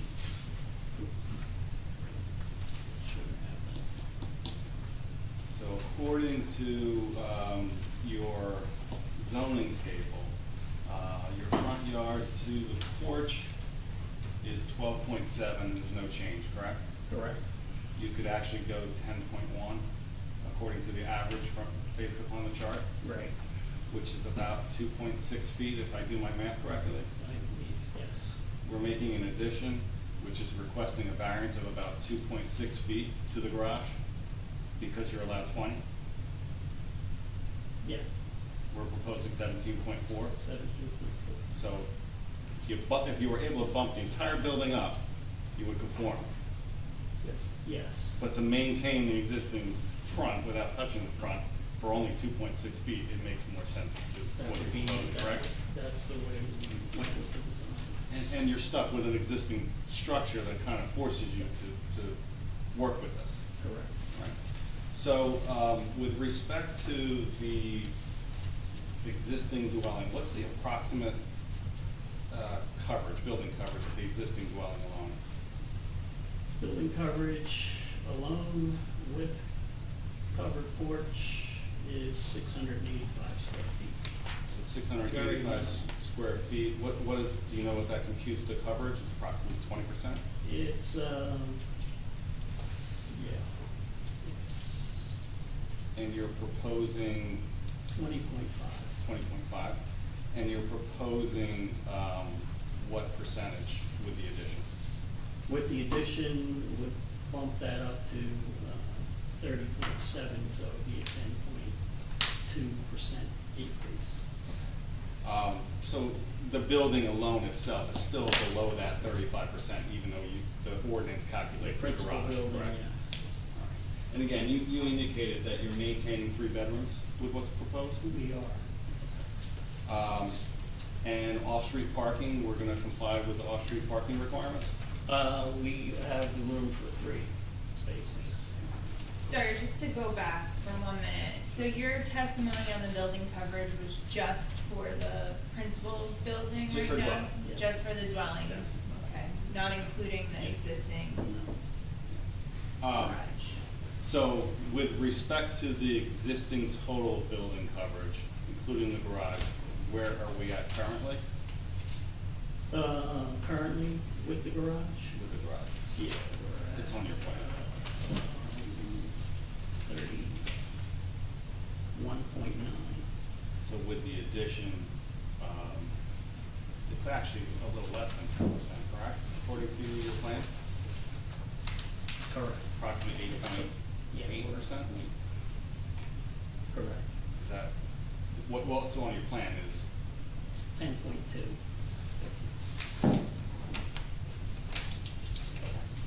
Is there any change to the garage? No. I think it's small. What's the size of the addition? Once you give me that. That's the, 341, 341 square feet divided by, so that's 10.2. Which is what you said. Yes. But the 47, I'm running around. just so I'm clear though, in the board's 40.7 though is what's being proposed. Yes. So is there, how do we go from 31.9 to 40.7? Does Are some there of- changes? Are there does- some changes? No, there's no changes. Does some of the, proposed addition replace existing or go over existing? Oh, all right, all right, this is what we're missing. We're missing the cantilever of the second floor. Okay. That's where the difference is. It's late, it's been rough. Okay. But the cantilever of the second Cantilever floor is of the over second floor existing adds to the building. building coverage Okay. to what we're, yeah, Okay. that's the missing link, sorry. Thank you. And the cantilever that's being proposed is not creating another It variance, is not, correct? it's set to the, required side yard setback. And the addition, again, it's only to the rear, it's not increasing it to the side, it's not increasing it to the front. No. And there is a pull-down attic stair, to attic storage, just, no proposal of a half story. It's mechanical and storage only. The pull-down stair is located in the hallway, shown on the second floor. Are there any other amenities that are not shown in this floor plan that are being proposed? Such as air condensing units or anything like that that would create any additional impervious coverage? No. Thank you. Additional drainage, I believe there's more square footage on the We roof. can add that And you should, need. because houses are close together. Yes. And you'll work with the engineer Always to work with, comply with. always work with Jerry, So Chairman, we're gonna add drainage. Drainage, roof leaders, so Jerry's recommendation, I'm not sure how they got tilers in, we tie them to the front. You charge, you could tell me. He's got some room on site, so we can find a spot to put a dry well. Okay. And pipe it to him. That's Pipe it in. There's options in the front yard, because we're not coming forward to the average setbacks. We have room there. Yep. And there's some room in the back corner. of We can make the a- lot as well. Well, the driveway would propose is like 0.6 off the, basically half a foot off off the side yard. That's a hardship there with. Well, the- I understand, but how's the drainage handled there? Is it, how you pitching that, how's that being taken care of? You don't want stones in there, you know?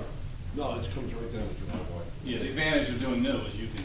Are you going, I was gonna say, are you going That to could be, yeah, that engineer could be that? great You have to. too.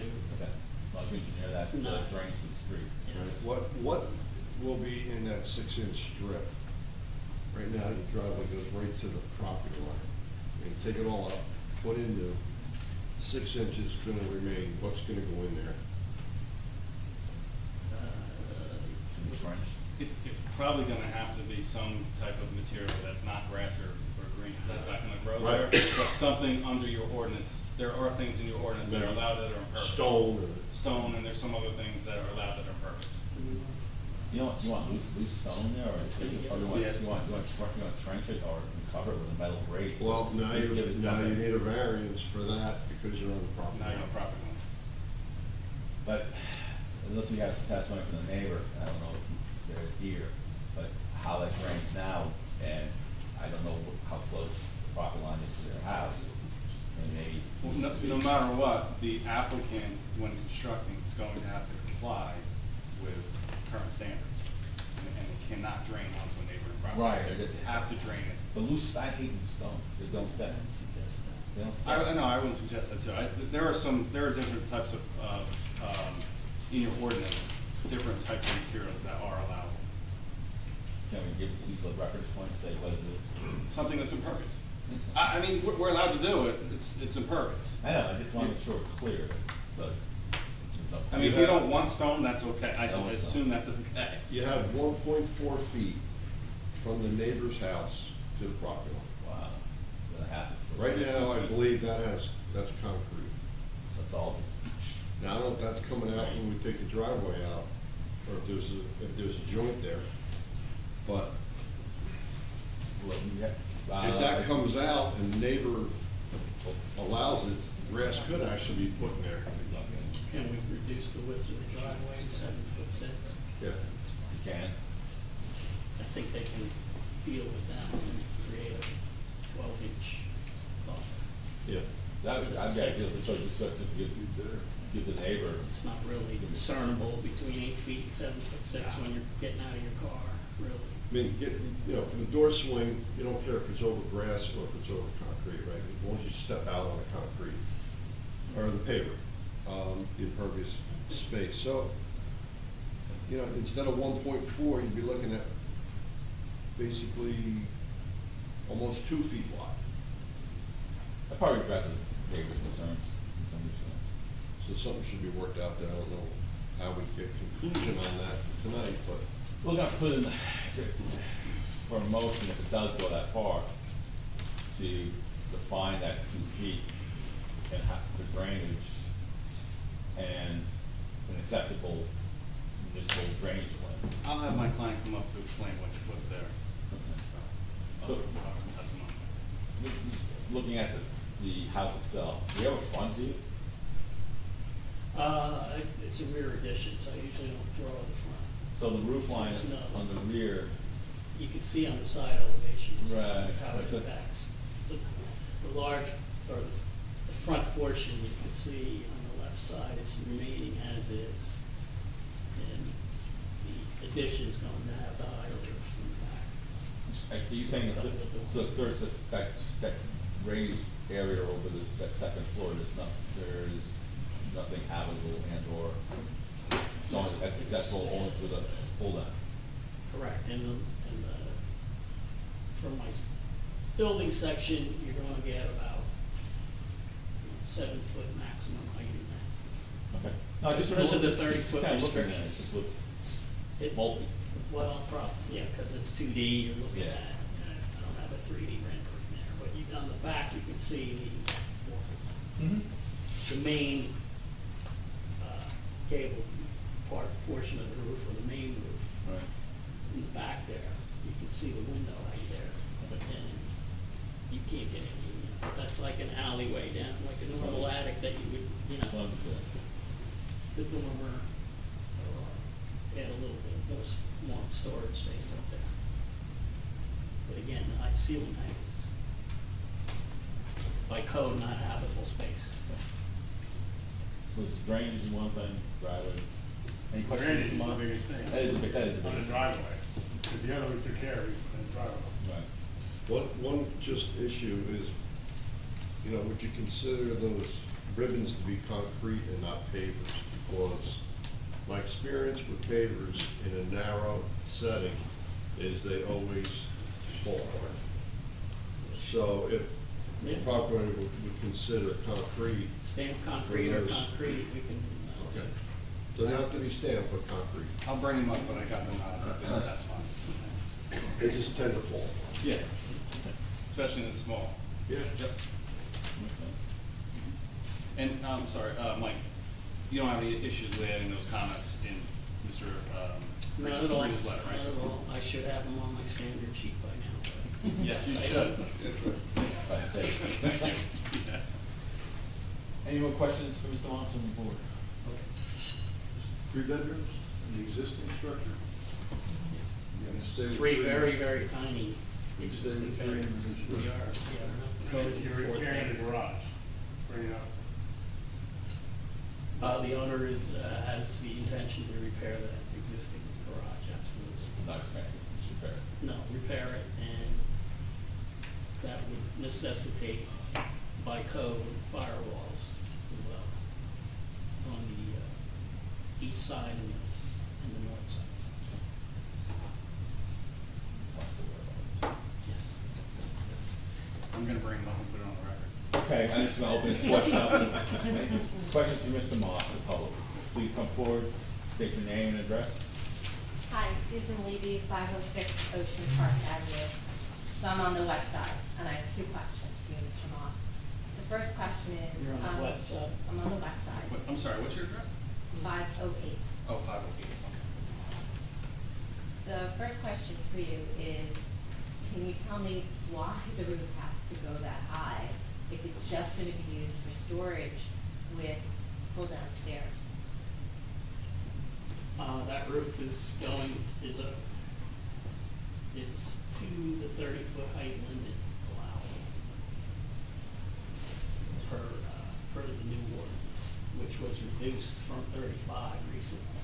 So we were allowed to go 35 a year ago. It's been reduced to 30, so we're already reducing it to 30. When you're looking at a 2D elevation, it looks massive or more bulky than it actually is. That roof is actually sloped back. So the only impact to the west and the east or the roof is those dormers that are extending. And they're not big dormers, they're only 6, 8 feet wide. So the roof, it's necessary. You're gonna be able to stand up in the exact center of that attic. It's a normal attic, it's designed, with a, you do wanna have an attractive pitch to your roof, you don't wanna be doing these, what I call as a design professional, ugly, flat roofs with very little slope. You have to put a 4-on-12 pitch anyway by code, so that's the minimum. That would allow no mechanical room up there, no storage space at all. As it is right now, it's very difficult to find storage space in this location. My second question for you is on the west elevation, can you tell me, does the second floor overhang the first floor? On the west elevation? Yes. No, that's one plane up from the eave height at the roof level all the way down to the ground. There's no overhang. There is an overhang on the east side, but that's because of the driveway situation. And it's within the setbacks. Thank you. Thank you. Any other questions for Mr. Moss? Tom? Thomas J. Cohen, 612 Third Avenue. Mr. Moss, I didn't hear any testimony about the basement. Is there a basement on the site? There's a small basement there. I don't think it's full basement. You will. Describe that a little. Okay, so it's not gonna be finished. I didn't see it look like that. No finish, no finish. And, I don't think the height is allowed that. It's These not a windows deep on the basement. 3rd floor, are they egress windows? On the 3rd floor, there is. Yeah, no- for the half story. There is no. For the attic area. No, not required egress windows. So they're not- It's a storage, no, code doesn't require it. Well, my question is, they're not egress windows. They are not. Great, thank you, sir. Any other questions? Seeing none, close it. Mr. Smith, you have the mic? Thanks. You didn't hear me? Come on, we're gonna get you here before. Taking a so- nap. We gotta get you here before 1:15 so that you can testify. You got 3 minutes. Hurry up, swear. You swear or affirm to tell the truth, the whole truth, and nothing but the truth in the city? I do. Gregory Smith, 506 Ocean Coffee Ave, and my wife, Bella. Gregory, a couple questions that obviously you heard some of the testimony. Can you describe what is on the east side of the driveway? There's a blacktop from the curb, not from the curb, there's a sidewalk, and from the sidewalk all the way back to the existing garage is blacktop. And on the foot, there's like, I guess, I'm not sure, 1 foot on the east side house, and that's brick, it's stone. That's stone on. It's not, it's brick, it's paved. And you mentioned to me is there some kind of drywall or something? The neighbor next door put in a drainage pipe from the Hobia back, right underneath those pavers to the front. That's a roof leader? I believe so. And what about the basement? How's your basement laid out right now? It's that 500 square feet, and it's maybe 7 feet high. Not much in there. And you're not planning on finishing the basement? No, there's a slop sink down there, an old stone, soapstone slop sink. Any mechanicals down there? There's a toilet, there was a toilet in there as well. Okay. What about mechanical equipment? Not yet. So you don't have any in there right now? No, there was no heat, no electric. It's been vacant for 5 years. It was a Vernon Motel. And you heard Mr. Frieda indicate that he recommend concrete strips rather than paver strips from the back of the house? That would be fine. Whatever you want. It just helps you in the long run. But something, I would like to put something that's aesthetically pleasing, so. No, I understand. We'll figure that, we'll do something that make it, something that will succeed. And I just want to confirm, you have 3 bedrooms? We have 3 bedrooms. And you're proposing 3 bedrooms? We're proposing 3. Thank you. And closets, closets would be nice. Thank you. And wait, you might have questions. Fixing the garage and firewalls. And you intend to fix the garage, is that Yes, correct? I do. And you understand that you're gonna have to put firewalls because it's within 5 feet of the property line? I will. I was a firefighter for 30 years, so I'll figure that. Any other questions? Yeah. Opens up to the public with questions to the applicant regarding, please come forward. Susan Levy, 508 Ocean Park Avenue.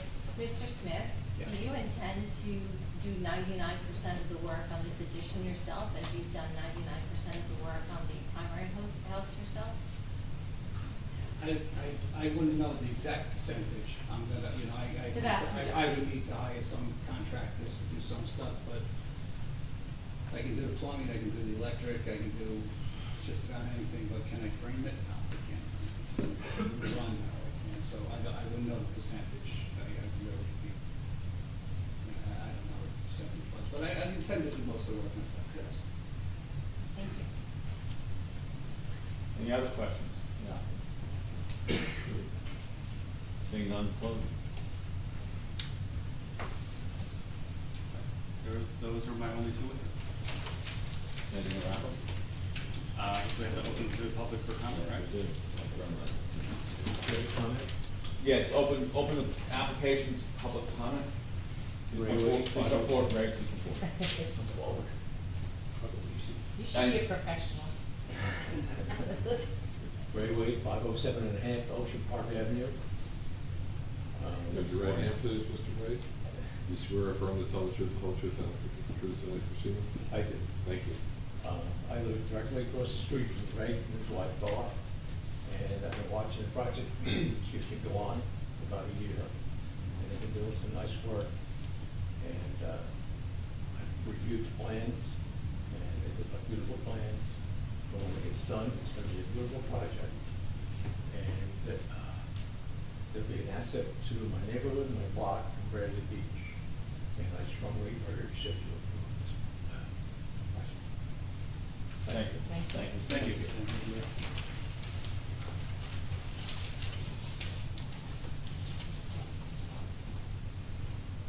Susan Levy, 508 Ocean Park Avenue. Swear or affirm to tell the truth, the whole truth, and nothing but the truth in life proceeding? I do. Thank you. So, as we heard, I live adjacent to and directly to the west of 506 Ocean Park Avenue. And after having rented for many summers in Bradley and the surrounding area, in 2020 I purchased a small, 1-story, 2-bedroom home in the town that I love. I do not rent out my property ever, and ultimately plan to make it my primary home. I knew what I purchased when I purchased it. It's a 1940s home, and since purchasing my home, I've used licensed contractors and obtained permits to remove all the knob and tube electrical, to remove the oil heating system and the oil tank. I've also removed the cast iron plumbing and modernized the main bathroom. Of course, I mentioned it's a small 1-story home, and I have no intention of building a bigger home, but my home feels expansive.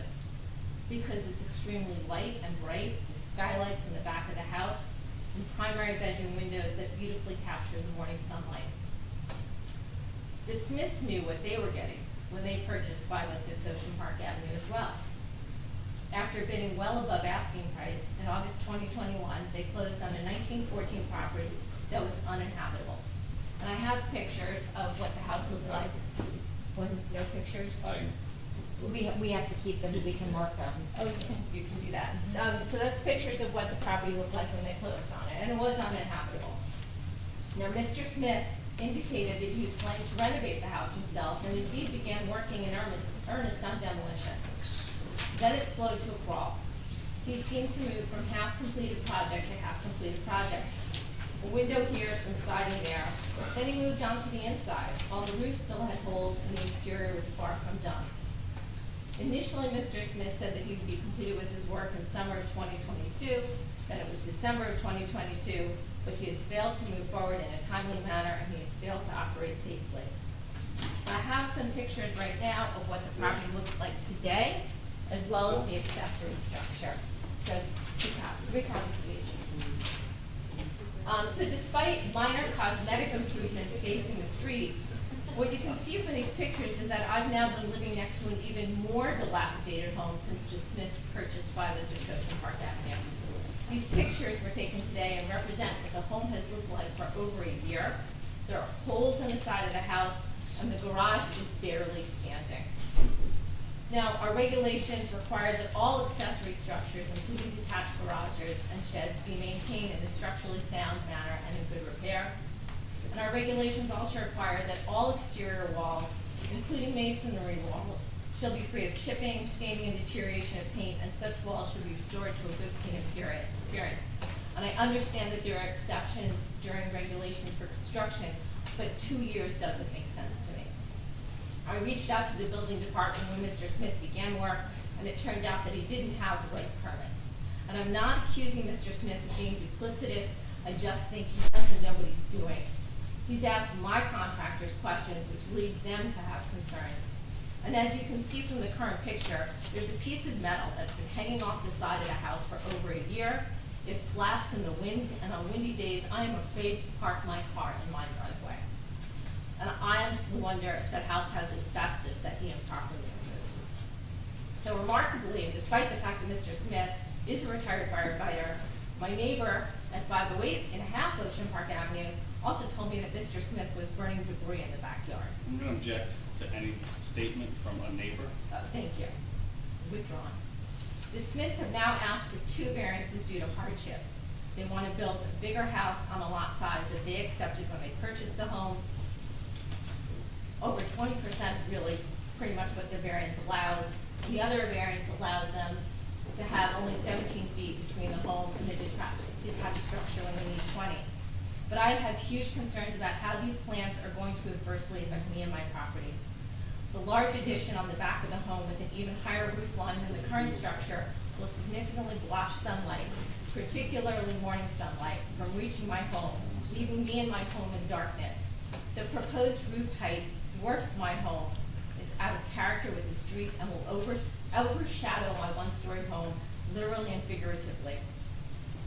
The plans in the addition have pull-down stairs for attic access. It's not a functional 3rd floor. My understanding is that they can't have a functional 3rd floor. So I'm tremendously concerned as well that Mr. Smith claims that he plans to do this work himself. I'm afraid of living next to a somewhat dangerous construction site forever. Mr. Smith does not have adequate experience to ensure that the construction is performed to code. And as a one-person operation, I wonder how much longer this project will take for him to complete. I'd like an understanding of whether or not he has a timeline and whether or not the town can enforce it. I'm not asking you to not approve these variants. Mr. Smith has snidely told me that he doesn't care if you approve the variants or not, because if you don't approve them, he's just planning to knock down the accessory structure so that he and his wife can get what they want anyway. That's probably why he hasn't maintained the accessory structure. But since he is before the board this evening, I would like to ask the Land Use Board to approve the variances with the following conditions. Please require the Smiths to immediately comply with the ordinances to maintain their accessory structure and exterior walls. Please require the Smiths to modify the roof height of their plans so that the roof height of the addition is no higher than the roof height of the existing home. And lastly, Bradley Beach construction site maintenance standards state that should the property owner and/or contractor fail to maintain the project in a safe and orderly condition, the borough may, on 2 days' written notice, or immediately in the case of hazard to life, health, or property, undertake whatever work may be necessary to return the project to a safe and orderly condition. The cost thereof shall be charged against a performance guarantee, or if none has been posted, or if the guarantee is insufficient to cover the cost shall constitute a lien against the property.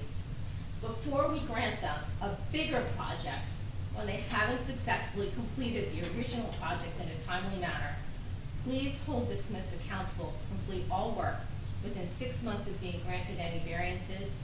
And I would like to request that the town create an incentive for them to do so by requiring a performance guarantee. Thank you for helping to address the hardship requests of the Smiths in a way that does not create a hardship for their existing neighbor. And thank you for your time this evening. I feel like a comment should be made. As to, I can't verify veracity with the whole statement, but the pictures stand for themselves, and there is a reasonable expectation for construction sites. And there's a reasonable expectation for maintaining the construction sites, how long projects go on. And code inspections and stuff like that. We can't address that. We can't set timelines, we don't do that here. We should look at the project as its own and say yes or no.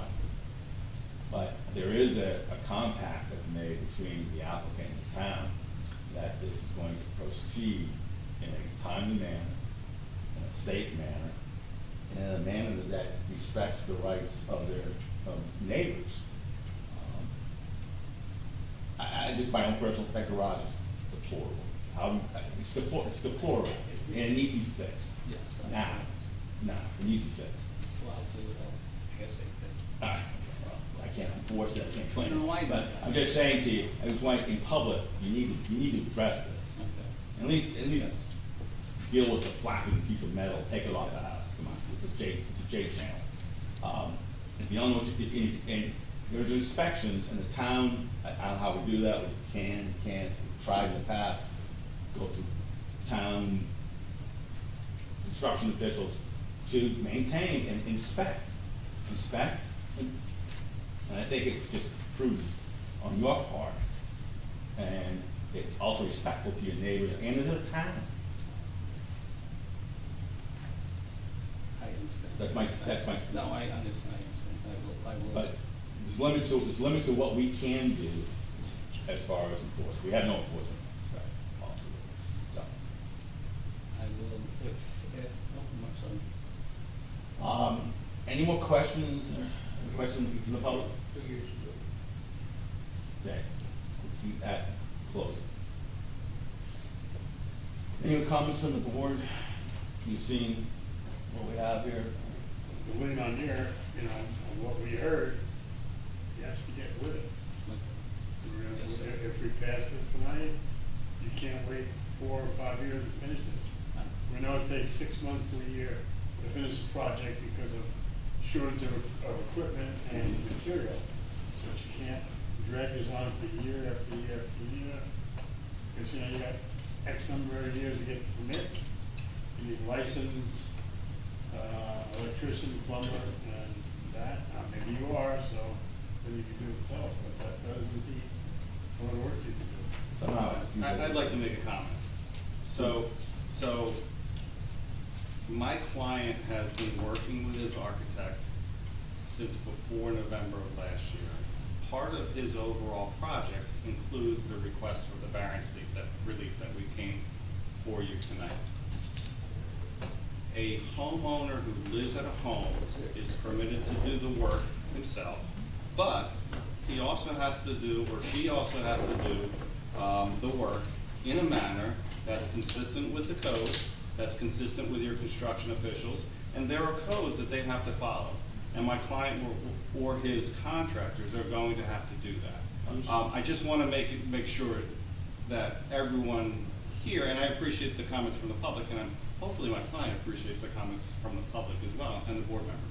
But, you know, a homeowner is allowed to do the work as long as he does it up to code, as long as he gets the permits, as long as the permits are inspected, and you're absolutely right, Mr. Rosenberg, as long as they're applied for within a certain time from the date of any resolution, they have to be approved, and the work has to be started within a specific time, according to it as well, or you avoid the variance relief that the board would have approved. Or he's be coming back here. Or he would be coming back here for an extension of time, which I am sure my client understands what that means.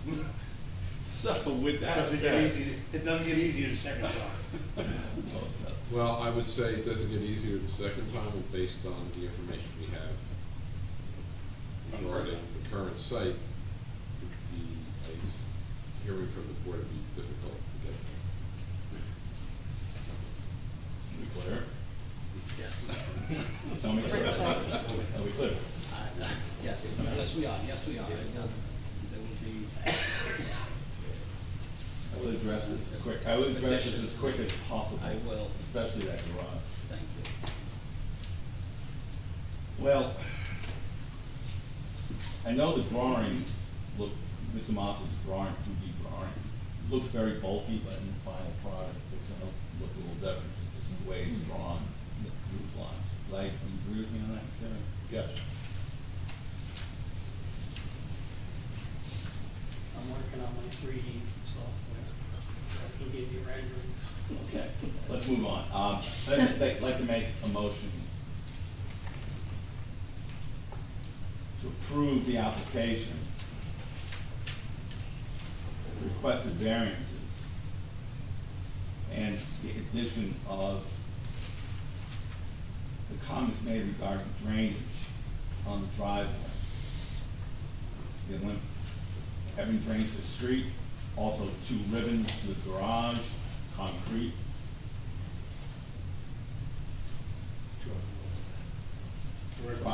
Dry wells, is that what we talked about, dry wells?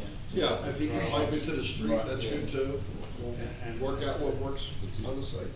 And then the garage reconstructed with top drywalls. Well, I remember the driveway. As long as it drains to the street, is that correct?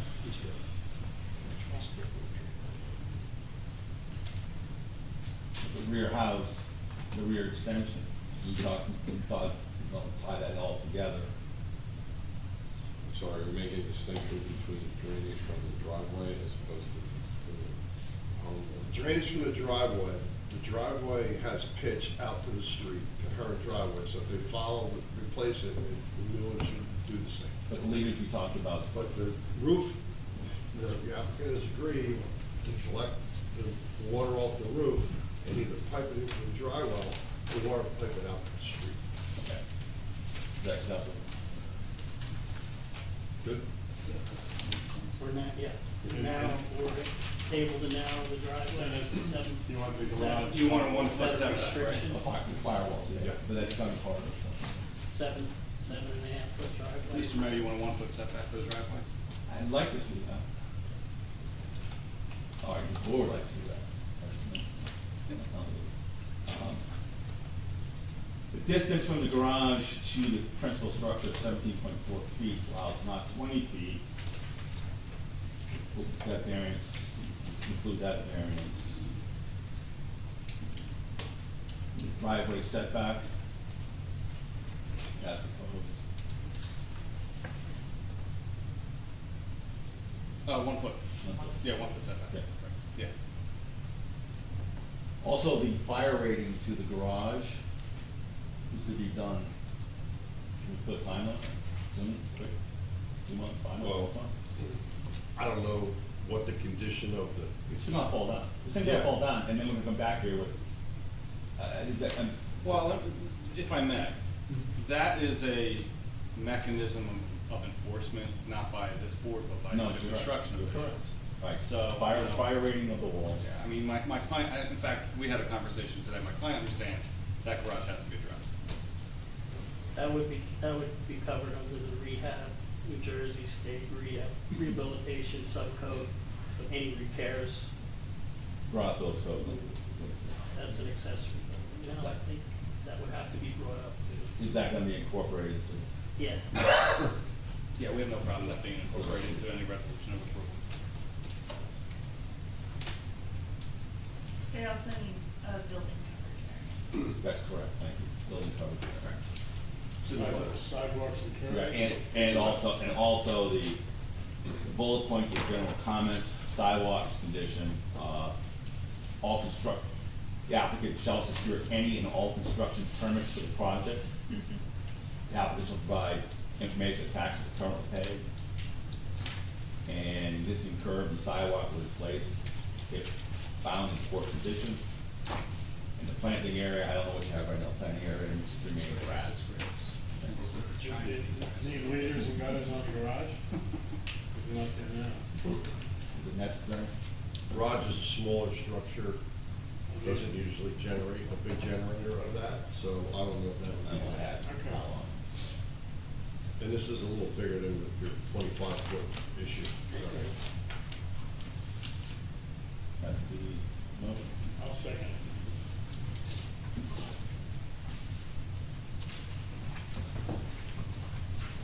Mr. Maynard? I don't see any material impact on the zoning ordinances. I'm gonna vote yes. You gotta get going. You try, you gotta get the hammer on it. Ms. Hernandez? Yes. Good luck. Thank you. Mayor Fox? Yes. Mr. Sharp? Yes. Ms. Brunel? Yes, thank you for taking an old house and fixing it up instead of knocking it down. Mr. Rosenberg? Yes. And Chairman? Yes. Thank you. Appreciate it. Thank you for your time. Please don't disappoint us. I make a motion to adjourn? Yes. I second. All in favor?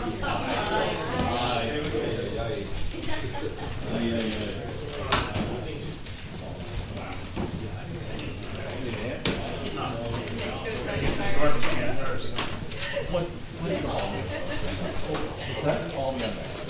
That was really nice of you to help with that. Yeah, but I want to move it along.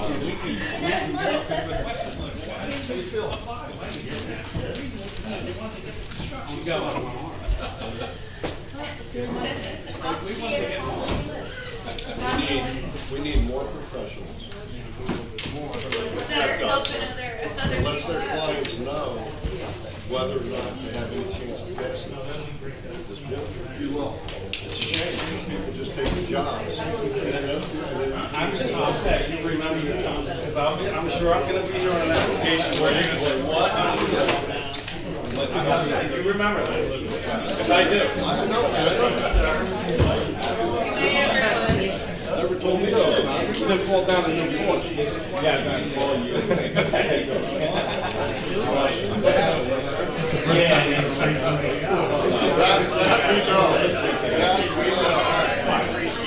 You didn't fall down in your stairs.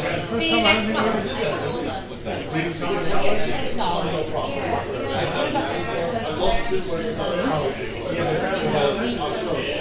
That was on internet, that wasn't like.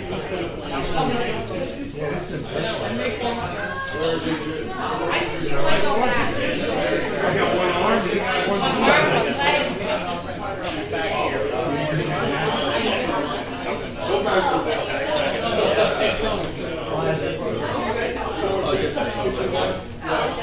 Just a little ankle.